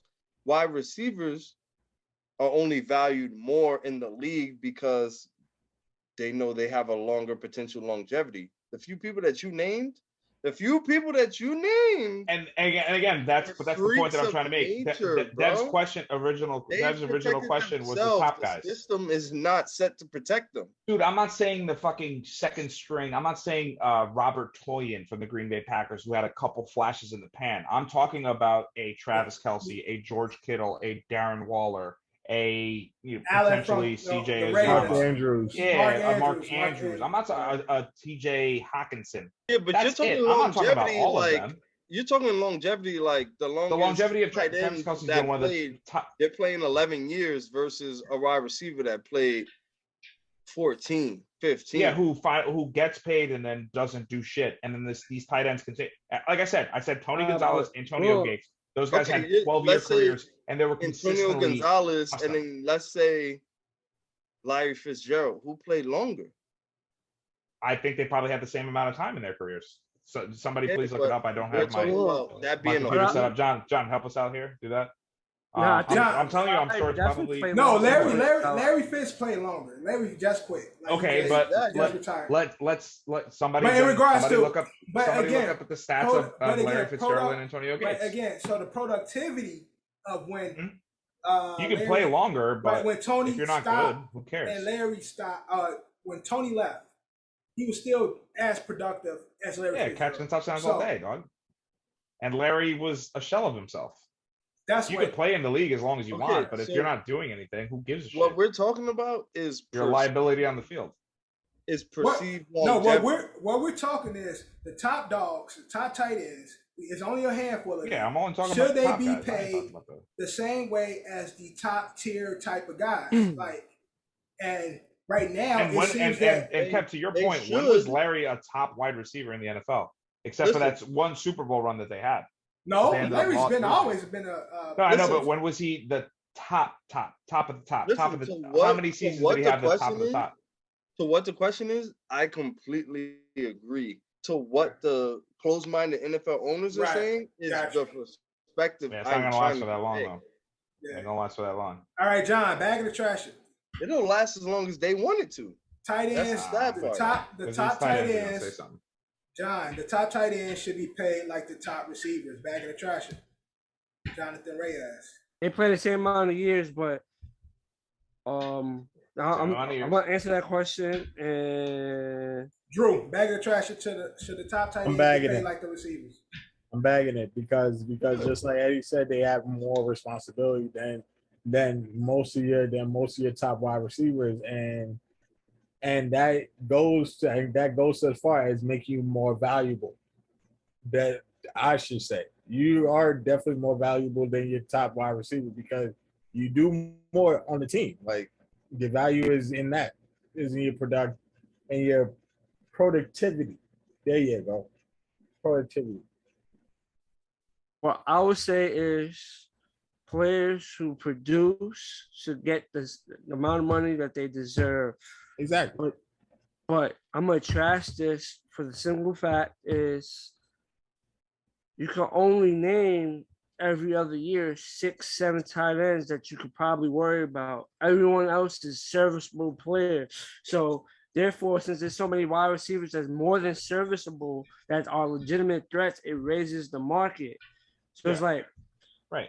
But John, it starts with paying, like Travis Kelce being the first one to get the big bag, which was a medium. I don't disagree. I think he should get paid. I think Kittle should get paid. But you start that with the high end guys, right? It's not next man up when it comes to a tight end. It's not next man up when it comes to an offensive lineman. When an offensive tackle gets paid big money, like, yeah, that sets the trend. But when an offensive guard gets big money, it's not going to be like, oh, well, like I'm next up, so I get it too. It's like, no, you're decent. You're not that great. We're strictly talking about the top guys. We're not talking about the lower end who gives a shit blocking tight ends. We're not talking about Evan Ingram. We're not talking about. He got a 1 year deal. Okay, so look, I just found out something. Travis Kelce is currently making roughly $14.3 million in salary per year. Receivers that get more than him currently top 10. Kenny Galladay is getting 18 plus a year. Jaguars. Christian Kirk is getting 18. Unbelievable. Michael Thomas getting 19.3. Who didn't play? Chris Godwin is getting 20. Amari is getting 20. Mike Williams is getting 20. Keenan Allen is getting 20.3. DJ Moore is getting 20.6. And then you got D-Hop 27. He didn't play. Devontae 28. Tyreek 30. Now, it comes to now again. Real quick though, only 3 of those players played the whole season. So you're talking about longevity. I'm not saying this right, but my point is the same thing. My man's, if you're on the line, you're lined up at the tight end position. Kelce was healthy all year. You're on the line at the tight end position. Eddie Hurtado's on the line at the tight end position. Give or take. And this is a league full of people that are businessmen. On the line, where are you lined up? You're lined up where you're either going to have to crash block, maybe you're running out for a pass. Your legs are getting tangled up.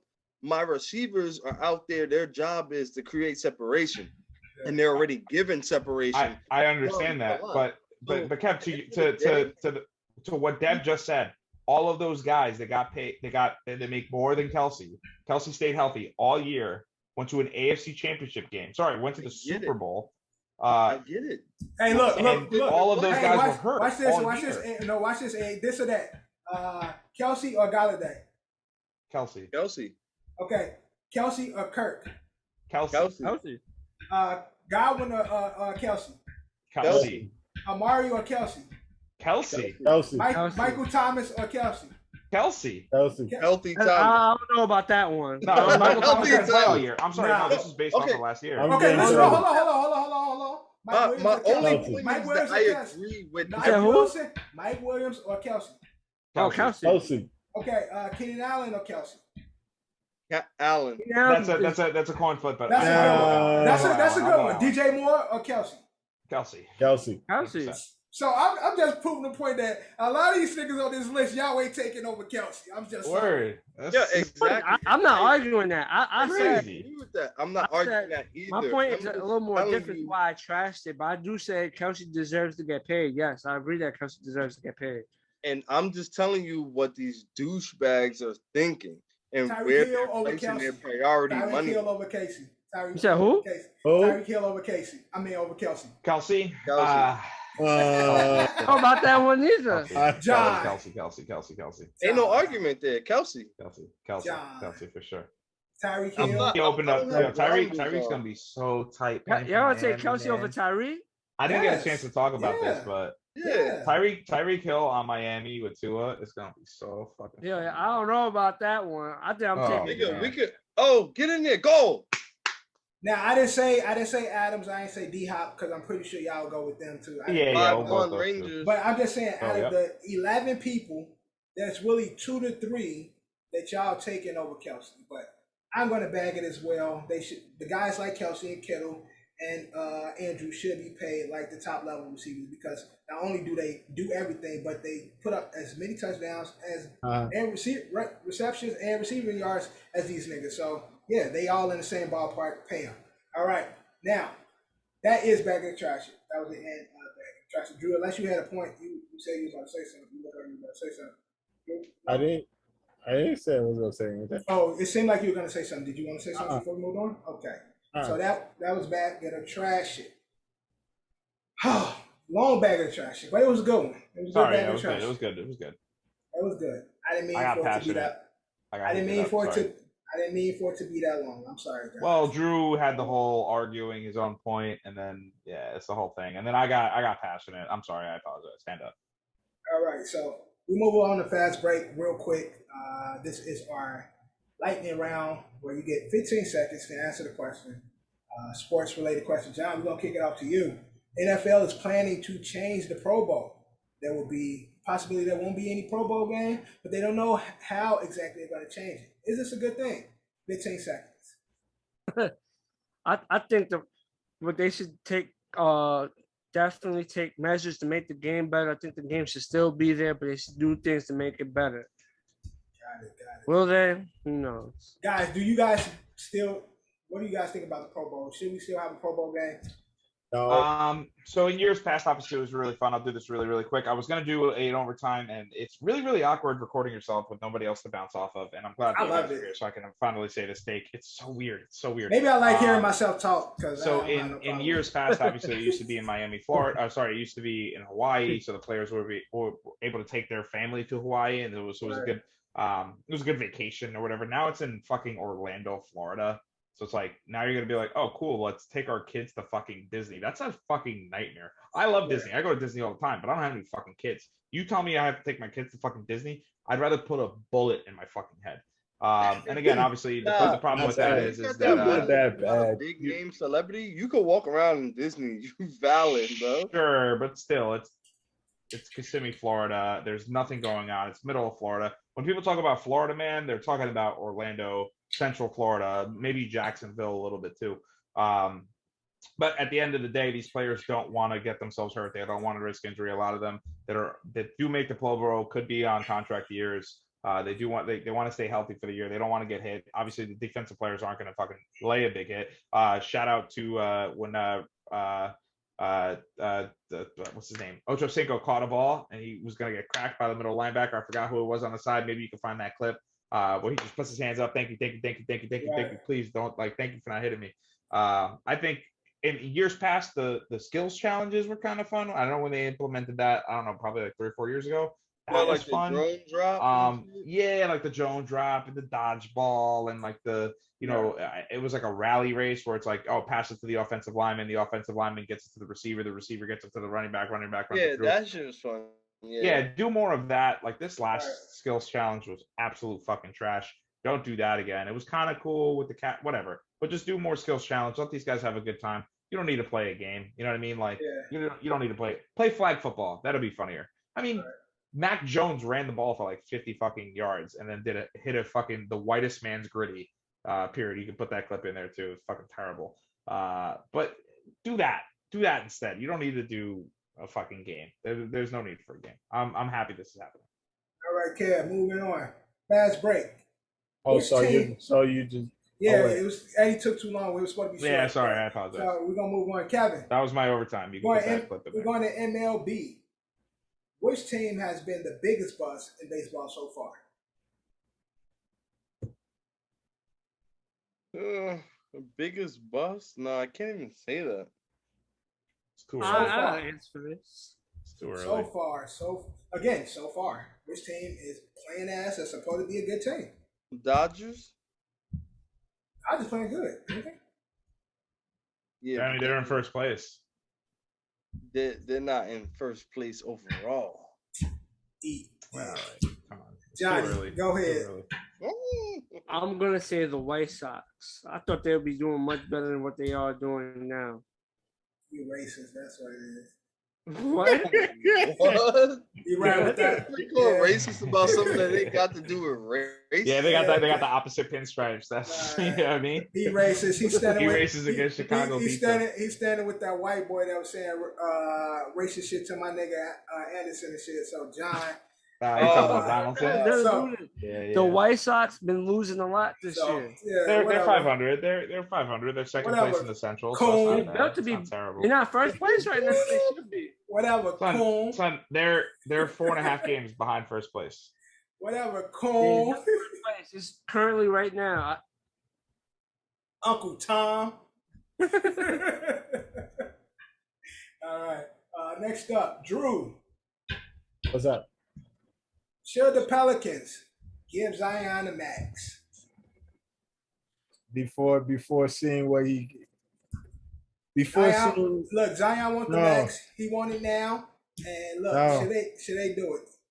No, I'm not gonna do it because I can't see the potential because you have to come back from the injury.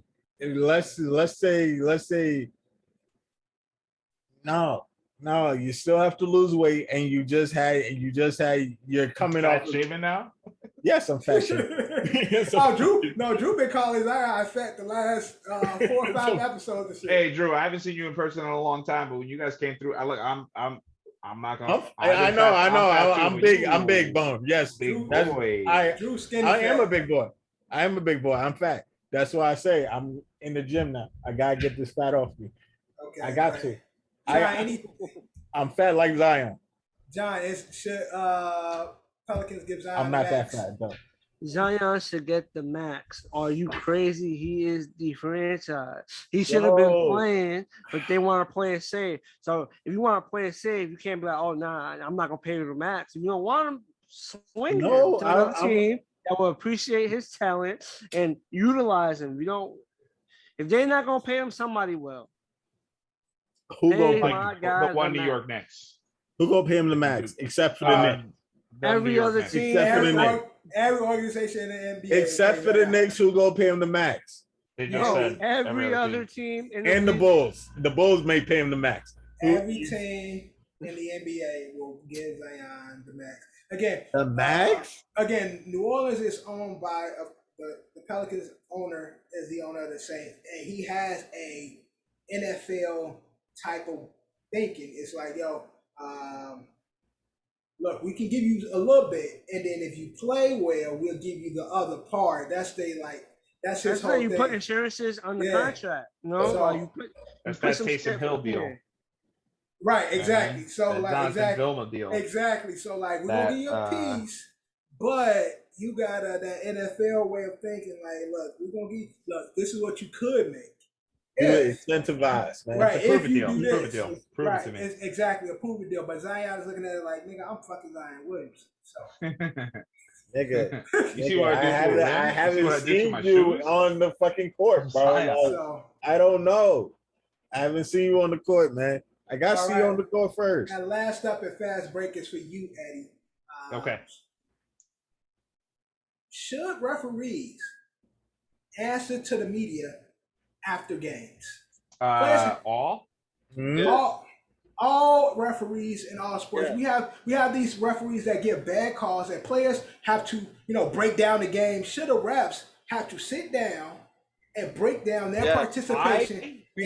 I love coming out snitching now that they retired. Love this. Yeah, exactly. I love this. Abso-fucking-lutely, 110%. Meredith Marakovich. Don't interview fucking Shohei Ohtani, don't interview fucking Gleyber Torres. Don't interview Aaron Judge after he had a walk-off home run. Be like, hey, Blue, that was clearly a ball, right? Have him answer that. Have fucking all the referees in full uniform sipping Gatorade in front of the media and being like, yeah, I missed that call. And hey, listen, I don't have to answer that. No further question. That would be fucking amazing. I've been seeing this a lot. All about it. And especially in baseball and basketball, they've been saying that the referees should have to answer to the media after these games, because there'll be a lot of times where the ref do bullshit, and then it seems like a lot of things that are handled behind doors, but we really don't know if the referees know how bad they fucked up in certain games. And they do. They don't answer to how bad they fucked up. You get what I'm saying? Like, you have a bad game as a player.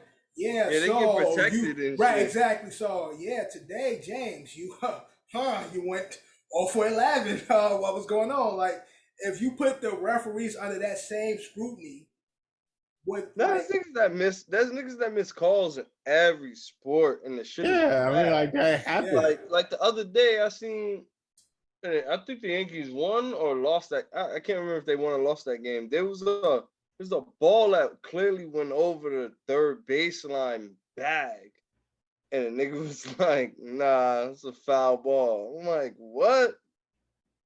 And that was the difference in that game. I'm like, yo, it's been a conversation. I like it. I think the ref should be answering to the media, and if the refs want to be like on some fucking Marshawn, I'm just here so I don't get fined. I'm cool with that too. But at least they be up there. Exactly. Yeah, I want them to talk that shit too, right? Right. Be like, listen, don't argue balls and strikes. It's like, yeah, I thought I threw my hat. It was, Marsh bumped into me, so I threw a fucking flag at his head because he fucking bumped into me. I don't care about the karate kick. Right. You know, I'm just mad because I couldn't do a karate kick. Like, I need those post game interviews. Yes, I don't like Chris Paul, and every time I'm reffing, his ass is going to lose. Like, yeah, exactly. No, you're getting fired. Can't do that. I'm just saying, like, again, that's a lot of refs that motherfuckers look at and be like, oh shit, this nigga's out here. He's gonna be rough. So they should be answering to the media as well. And that is fast break. We're gonna go into the open run.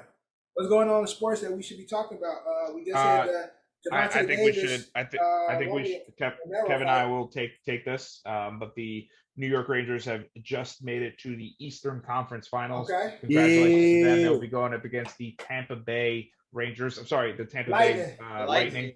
Yeah, they stole all of our players and they parade around here pretending. Did Lightning win last year?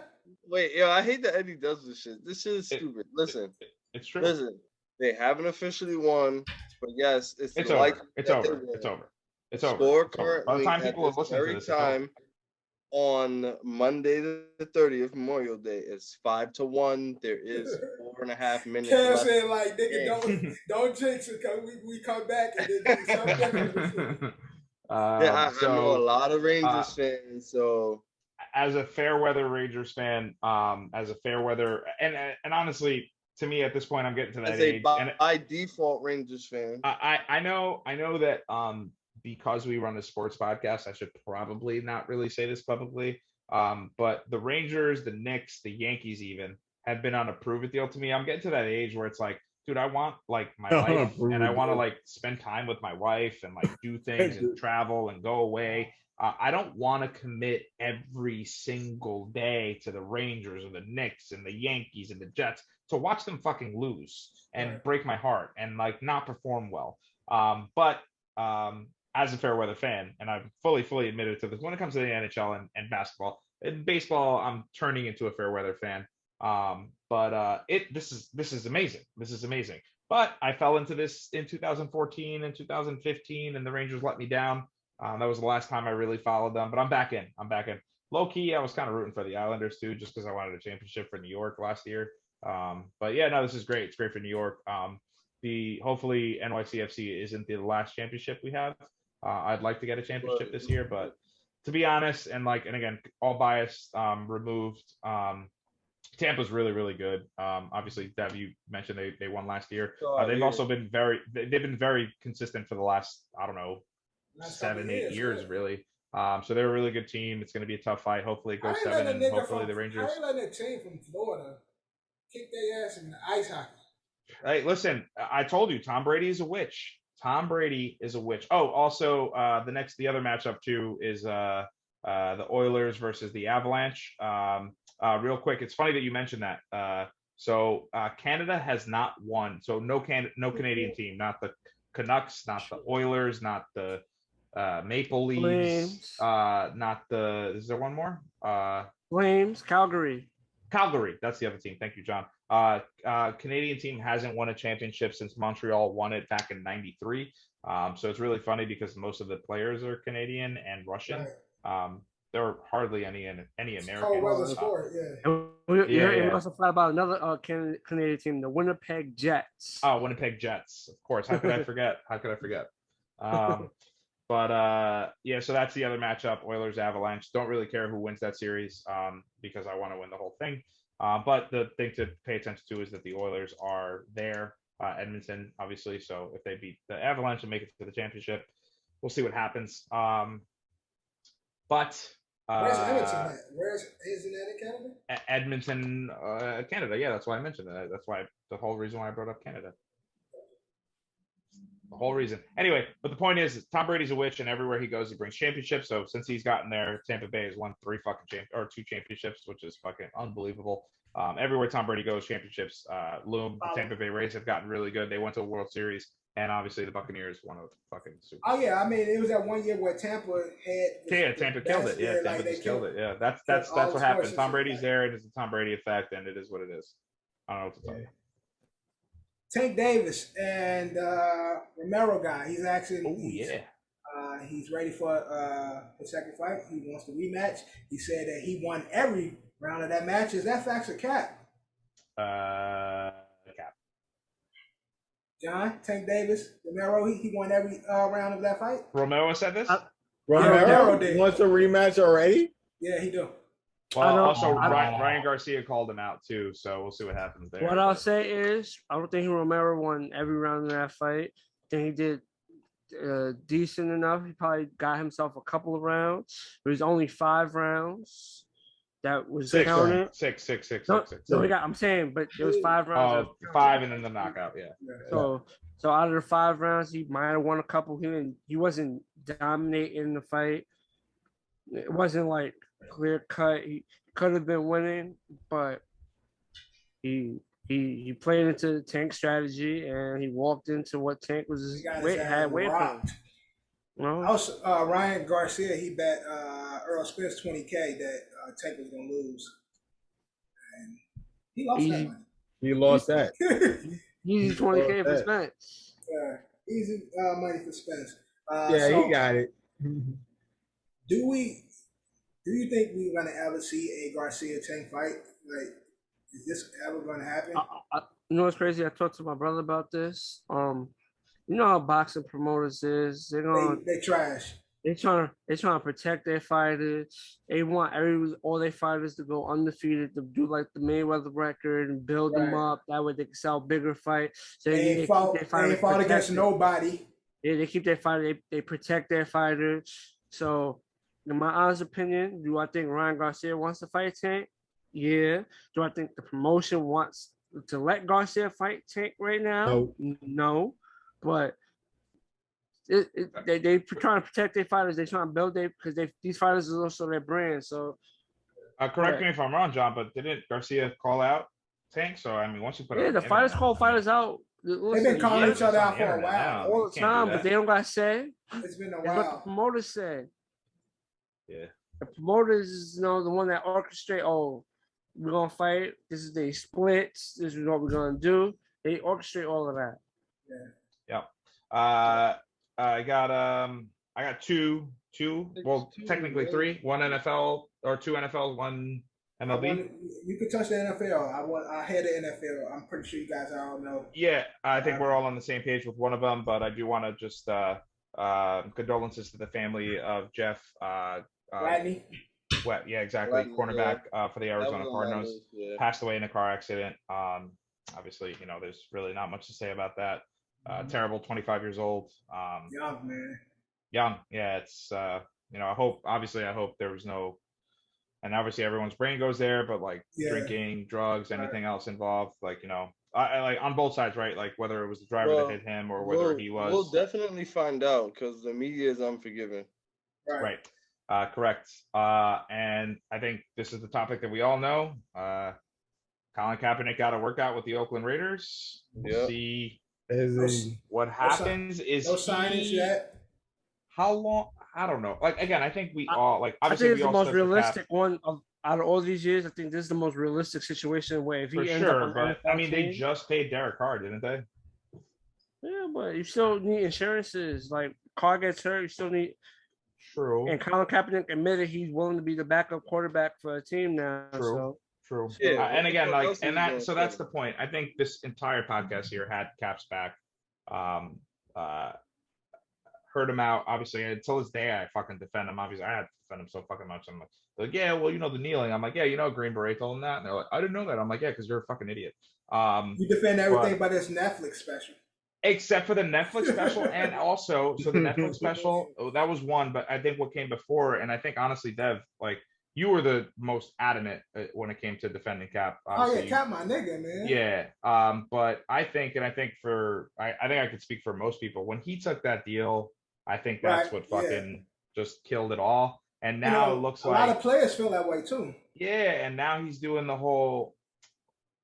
Yes, Massa. Like, right? As it feels like that way, right? Where it's like, yeah, I'll be a backup now. Like, yeah, I'll do this workout with the Raiders, and it's like it almost feels like that Rooney Rule bullshit, right? Like that good old boy shit, where it's like now the NFL wants to give him a fuck. Now that he's signed it, now that he had his Netflix special, now that he got his money, now that things have quieted down and no one really cares, and there's other things going on in the world. They let bygones be bygones. Right. Oh yeah, go ahead, be a fucking backup for fucking Oakland. Again, Oakland, who, let's not forget, John Gruden was let go of for his racist, sexist, bigot comments. So I don't know. I just don't like it. It smells funny to me. I don't like it. Well, again, I'm happy to see my guy get at least a chance.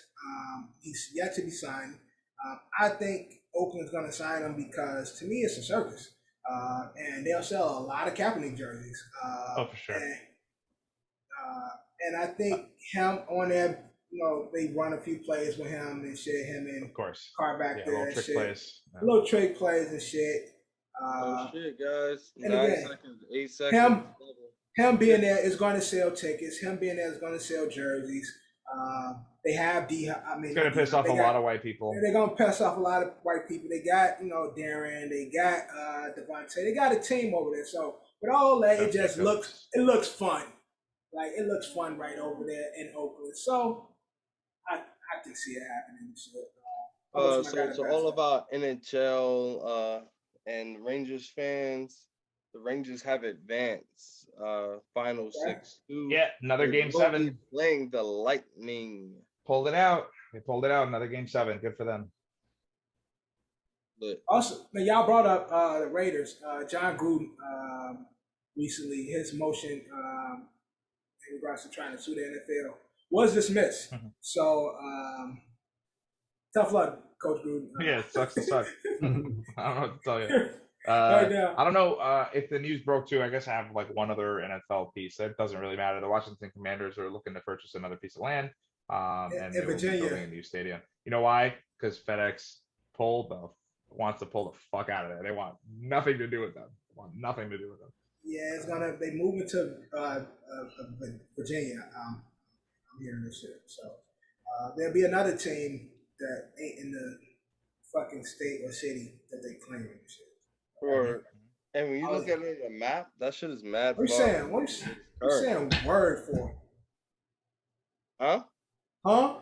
Your team don't play in your fucking city, nigga. Shut up, dude. Nah, I'm not even talking about that. I don't give a fuck about that. I'm just saying, you look at the map from where the Washington Stadium is now to where they might be moving. Right, yeah, it's deep. Yeah. That's just wild far.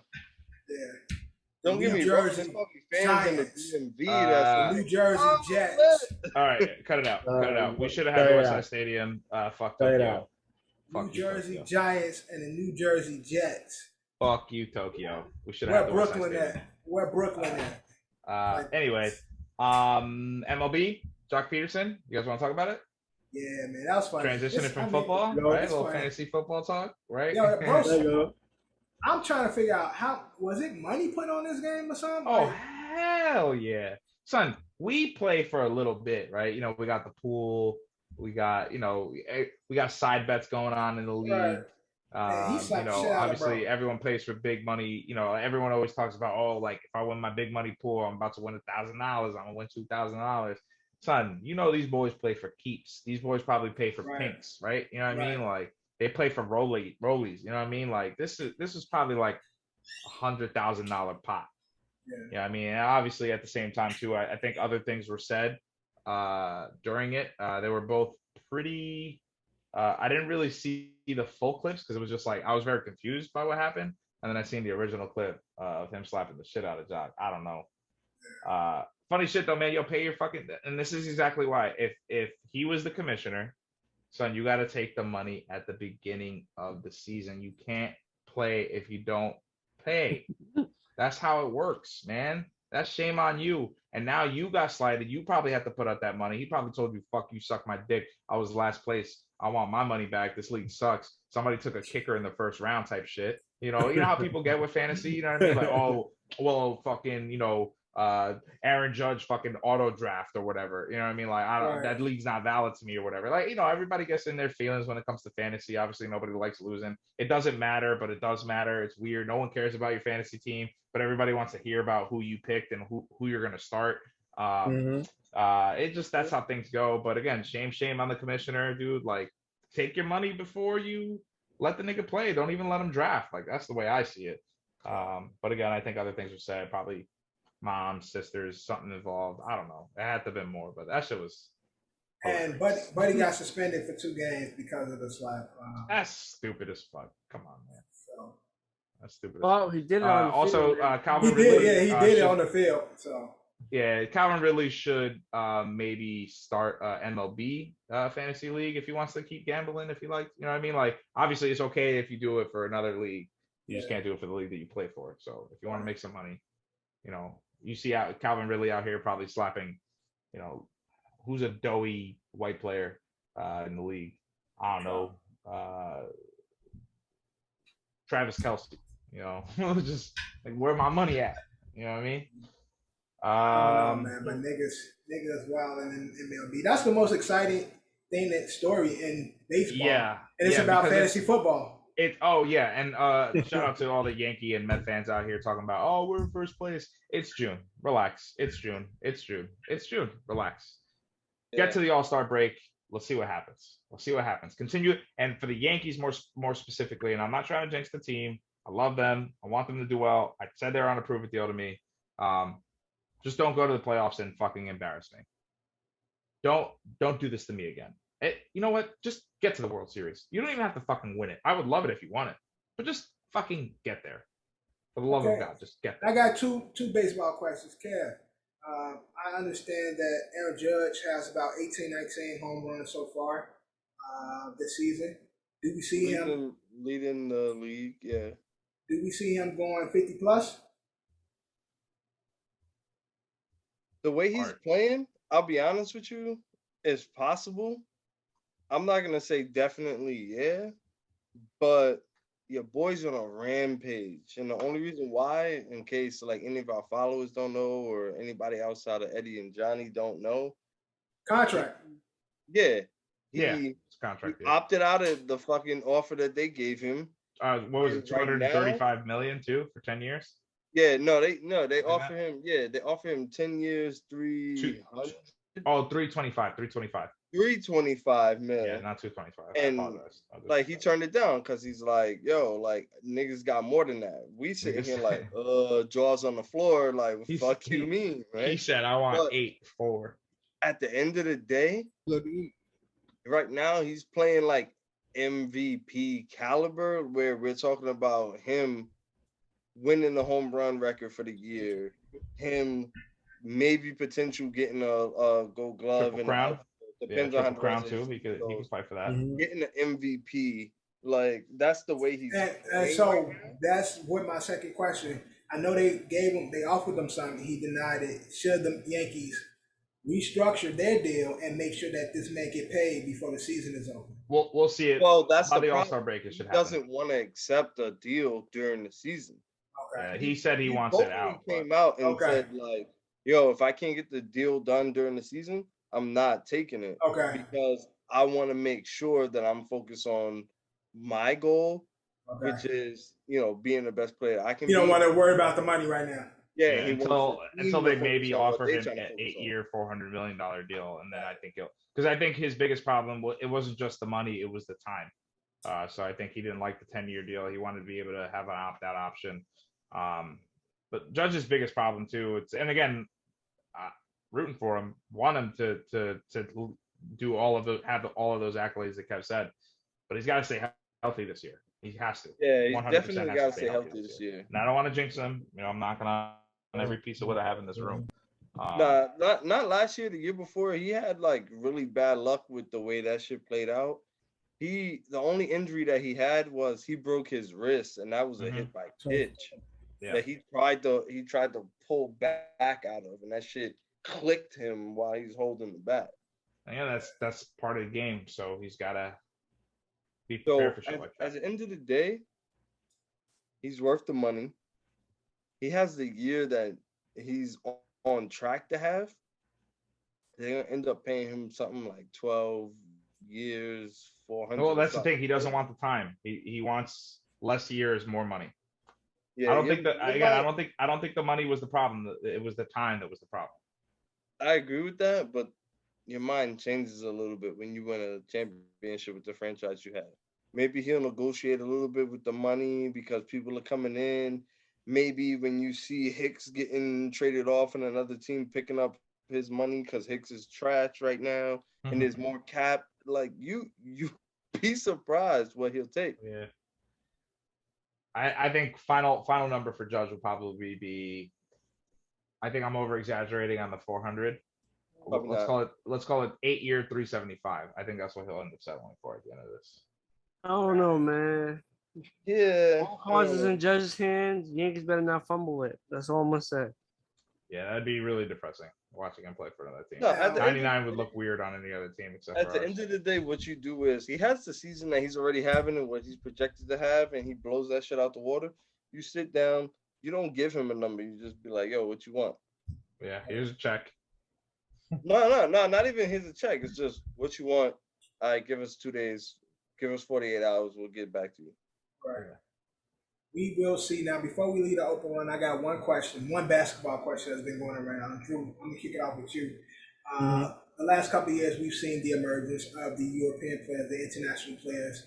We've had MVPs. We had champions, as you know, Joker, back-to-back. Giannis has done it as well. You have Luka being Luka. You just have the emergence of great international players. And there's been talks in the NBA world if we put up the best 5 international players current in the NBA versus the best American players, that the team world will cook Team USA.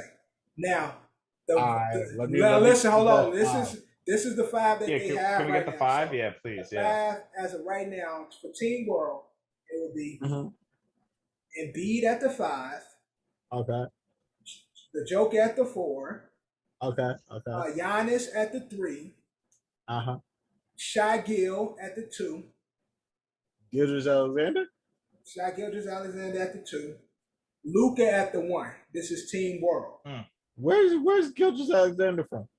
I don't know where that nigga from. Canada or somewhere, I think. Now, and again, this is all healthy teams. Team USA would be AD at the 5. Pussy. Weak. KD at the 4. Yeah, you got right. One. Kawhi at the 3. Pussy. Curry at the 2. Bron at the 1. Okay. Who at the 1? LeBron James. Oh, you said they get. I don't mean to disrespect Drew, the USA. Who wins, Team World or Team USA?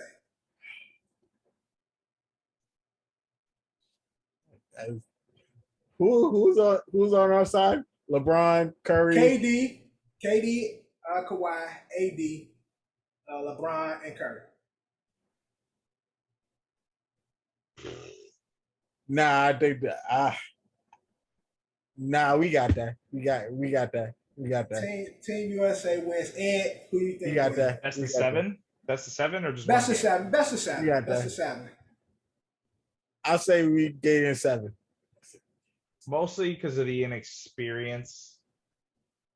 At a best of 7. Damn, I'm proud to be an American for a week. At least I know I'm free. And I won't forget the ones who died to give their lives to me, and I want to stand up next time. But yo, if it's a do or die, you got Team. I'm not confident.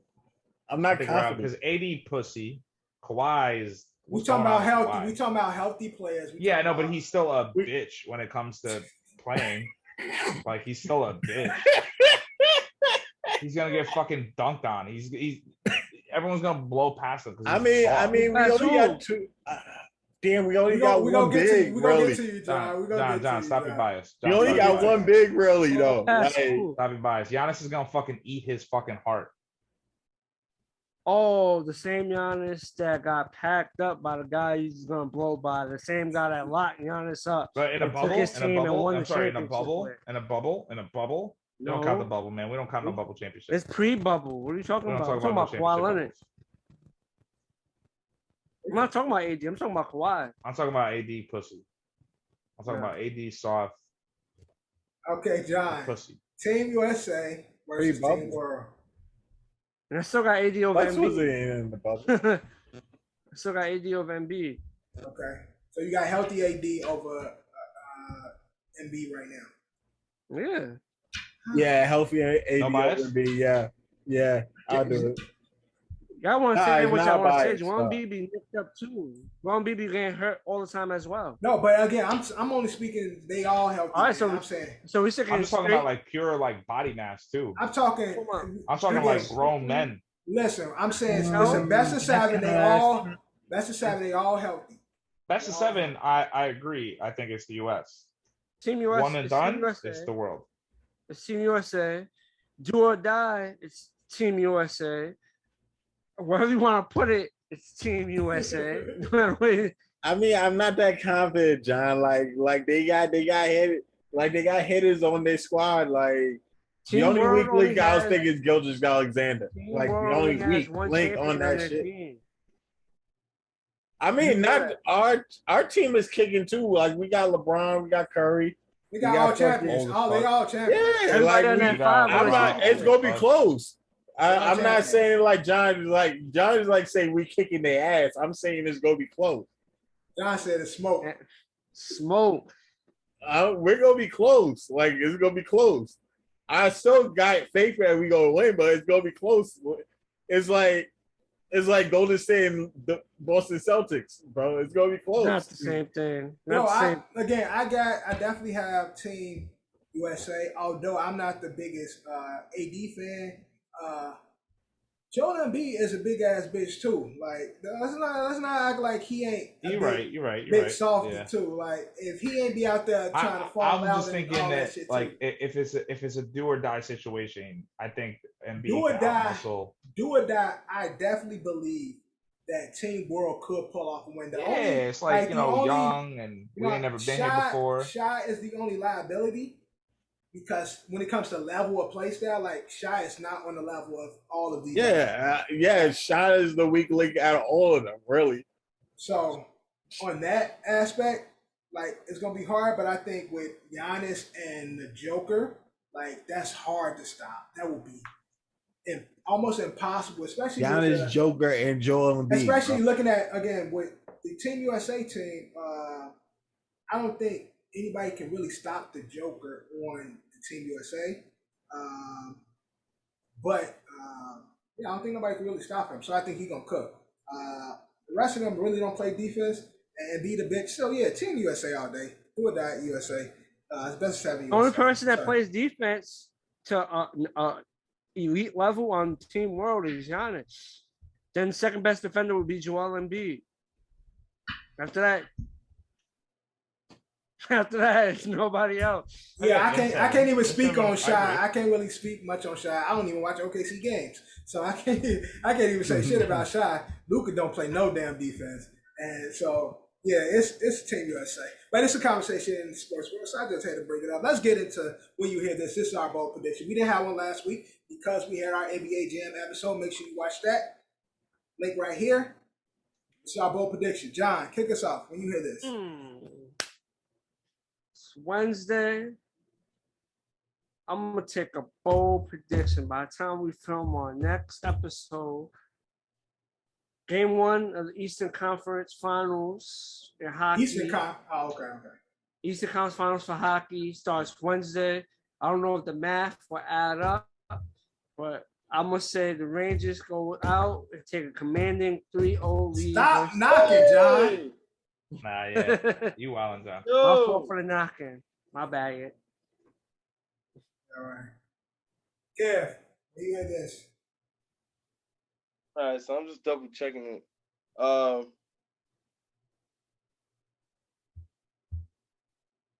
When you hear this, the Yankees on their homestand will be. Hold on, I just got to double check. Okay, the Angels game. It's a 3-game series. All right, so the Yankees will be on a 6-game win streak with me and Coco Reyes going to the Friday game in Yankee Stadium. The 3rd. All right.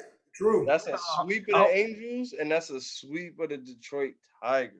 I hope all is well, man. But I checked that weather, man. 50% rain for Friday, man. Right now. Yeah, but don't jinx it, John. Don't jinx it. Yeah, but that's shit for the morning. You gotta look at that shit. Our game is at 7:00. That's just for the morning. Yo, the last couple of Fridays, I don't know if y'all paid attention. Fridays been bad, bro. These Fridays raining like a motherfucker. These Fridays ain't been it. Like last 2 to 3 weeks, them Fridays ain't been hitting. But Drew, when you hit this? On Thursday, I'm going 20 for 20 in the Golden State Boston game. Kevon Looney, son. Okay. I say I'm going 20 for 20, son. Okay. Yeah, y'all didn't catch the joke? Yeah. Fuck at it. I got you, Drew. Drew going 20 for 20. I'm going 20 for 20. All right. Ed, when you hear this? So John kind of almost stole mine, but I actually looked up the schedule. Rangers will be up 1-0 when you hear this because we only play on Sunday. Sorry, John. Games, the Oilers and the Avalanche series will start, but Rangers will play Sunday and then they will play Tuesday after we record. So Game 1's Wednesday. Game 1 is Tuesday. Game 1 is Wednesday for the Edmonton Oilers and game 1 for them. It said on ESPN just now. I'm really mad that I had to explain your own 100% joke. positive? May 30. I'm looking at it right now. It says conference finals Sunday, and then the next game won't be till Tuesday. Wednesday, but if you June 1st. Wednesday, June 1st. Okay, all right. So if that's the case, the Rangers will be up 2-1. I'm not going to be. Don said 3-0. That's crazy. 2-1. And I'm really upset that I had to explain your joke. You came up with the joke. I had to explain it for you. He's talking to me. It's just a lot of times I don't listen to shit you say, Drew. So I'm sorry. But when you hear this, I'm going WNBA. What? Chicago Sky go undefeated this week. So our next episode, they got 3 games coming up, and they go undefeated this week. Chicago Sky. That is my when you hear this bold prediction, and that is our episode 5, season 3 of the OSA. Eddie is back. The crew is back at it, back like we never left, man. Thank you guys for watching. Thank you guys for listening. Make sure you like, comment, subscribe. Make sure you check out the NBA Jam episode last week. Great episode, funny episode. We'll have more clips on social media for the next couple of days. We got John in the building, Kevin in the building, Drew in the building. Our host, Andy Child, is back. I am here, brought to you by Coach Capsule, sponsored by Johnson LLC. And hey, we haven't heard this in a long time, but like always. So I don't even know if I can still do this, but we out. Love, you claim me the illest. You don't believe in yourself to forget it. You gotta put yourself up in position. Ice skating on there, ice. And my ice skate's been in the kitchen. How can you tell me to pick a religion? I'm 24 and I'm broke as a bitch, but I'm a millionaire rich in the spirit. Yeah. Hoping you get my plight. 24 hours in a day. Goofy ass niggas might die by night. Stand clear, hands in the air. I know my rights. This for the people who say they scared.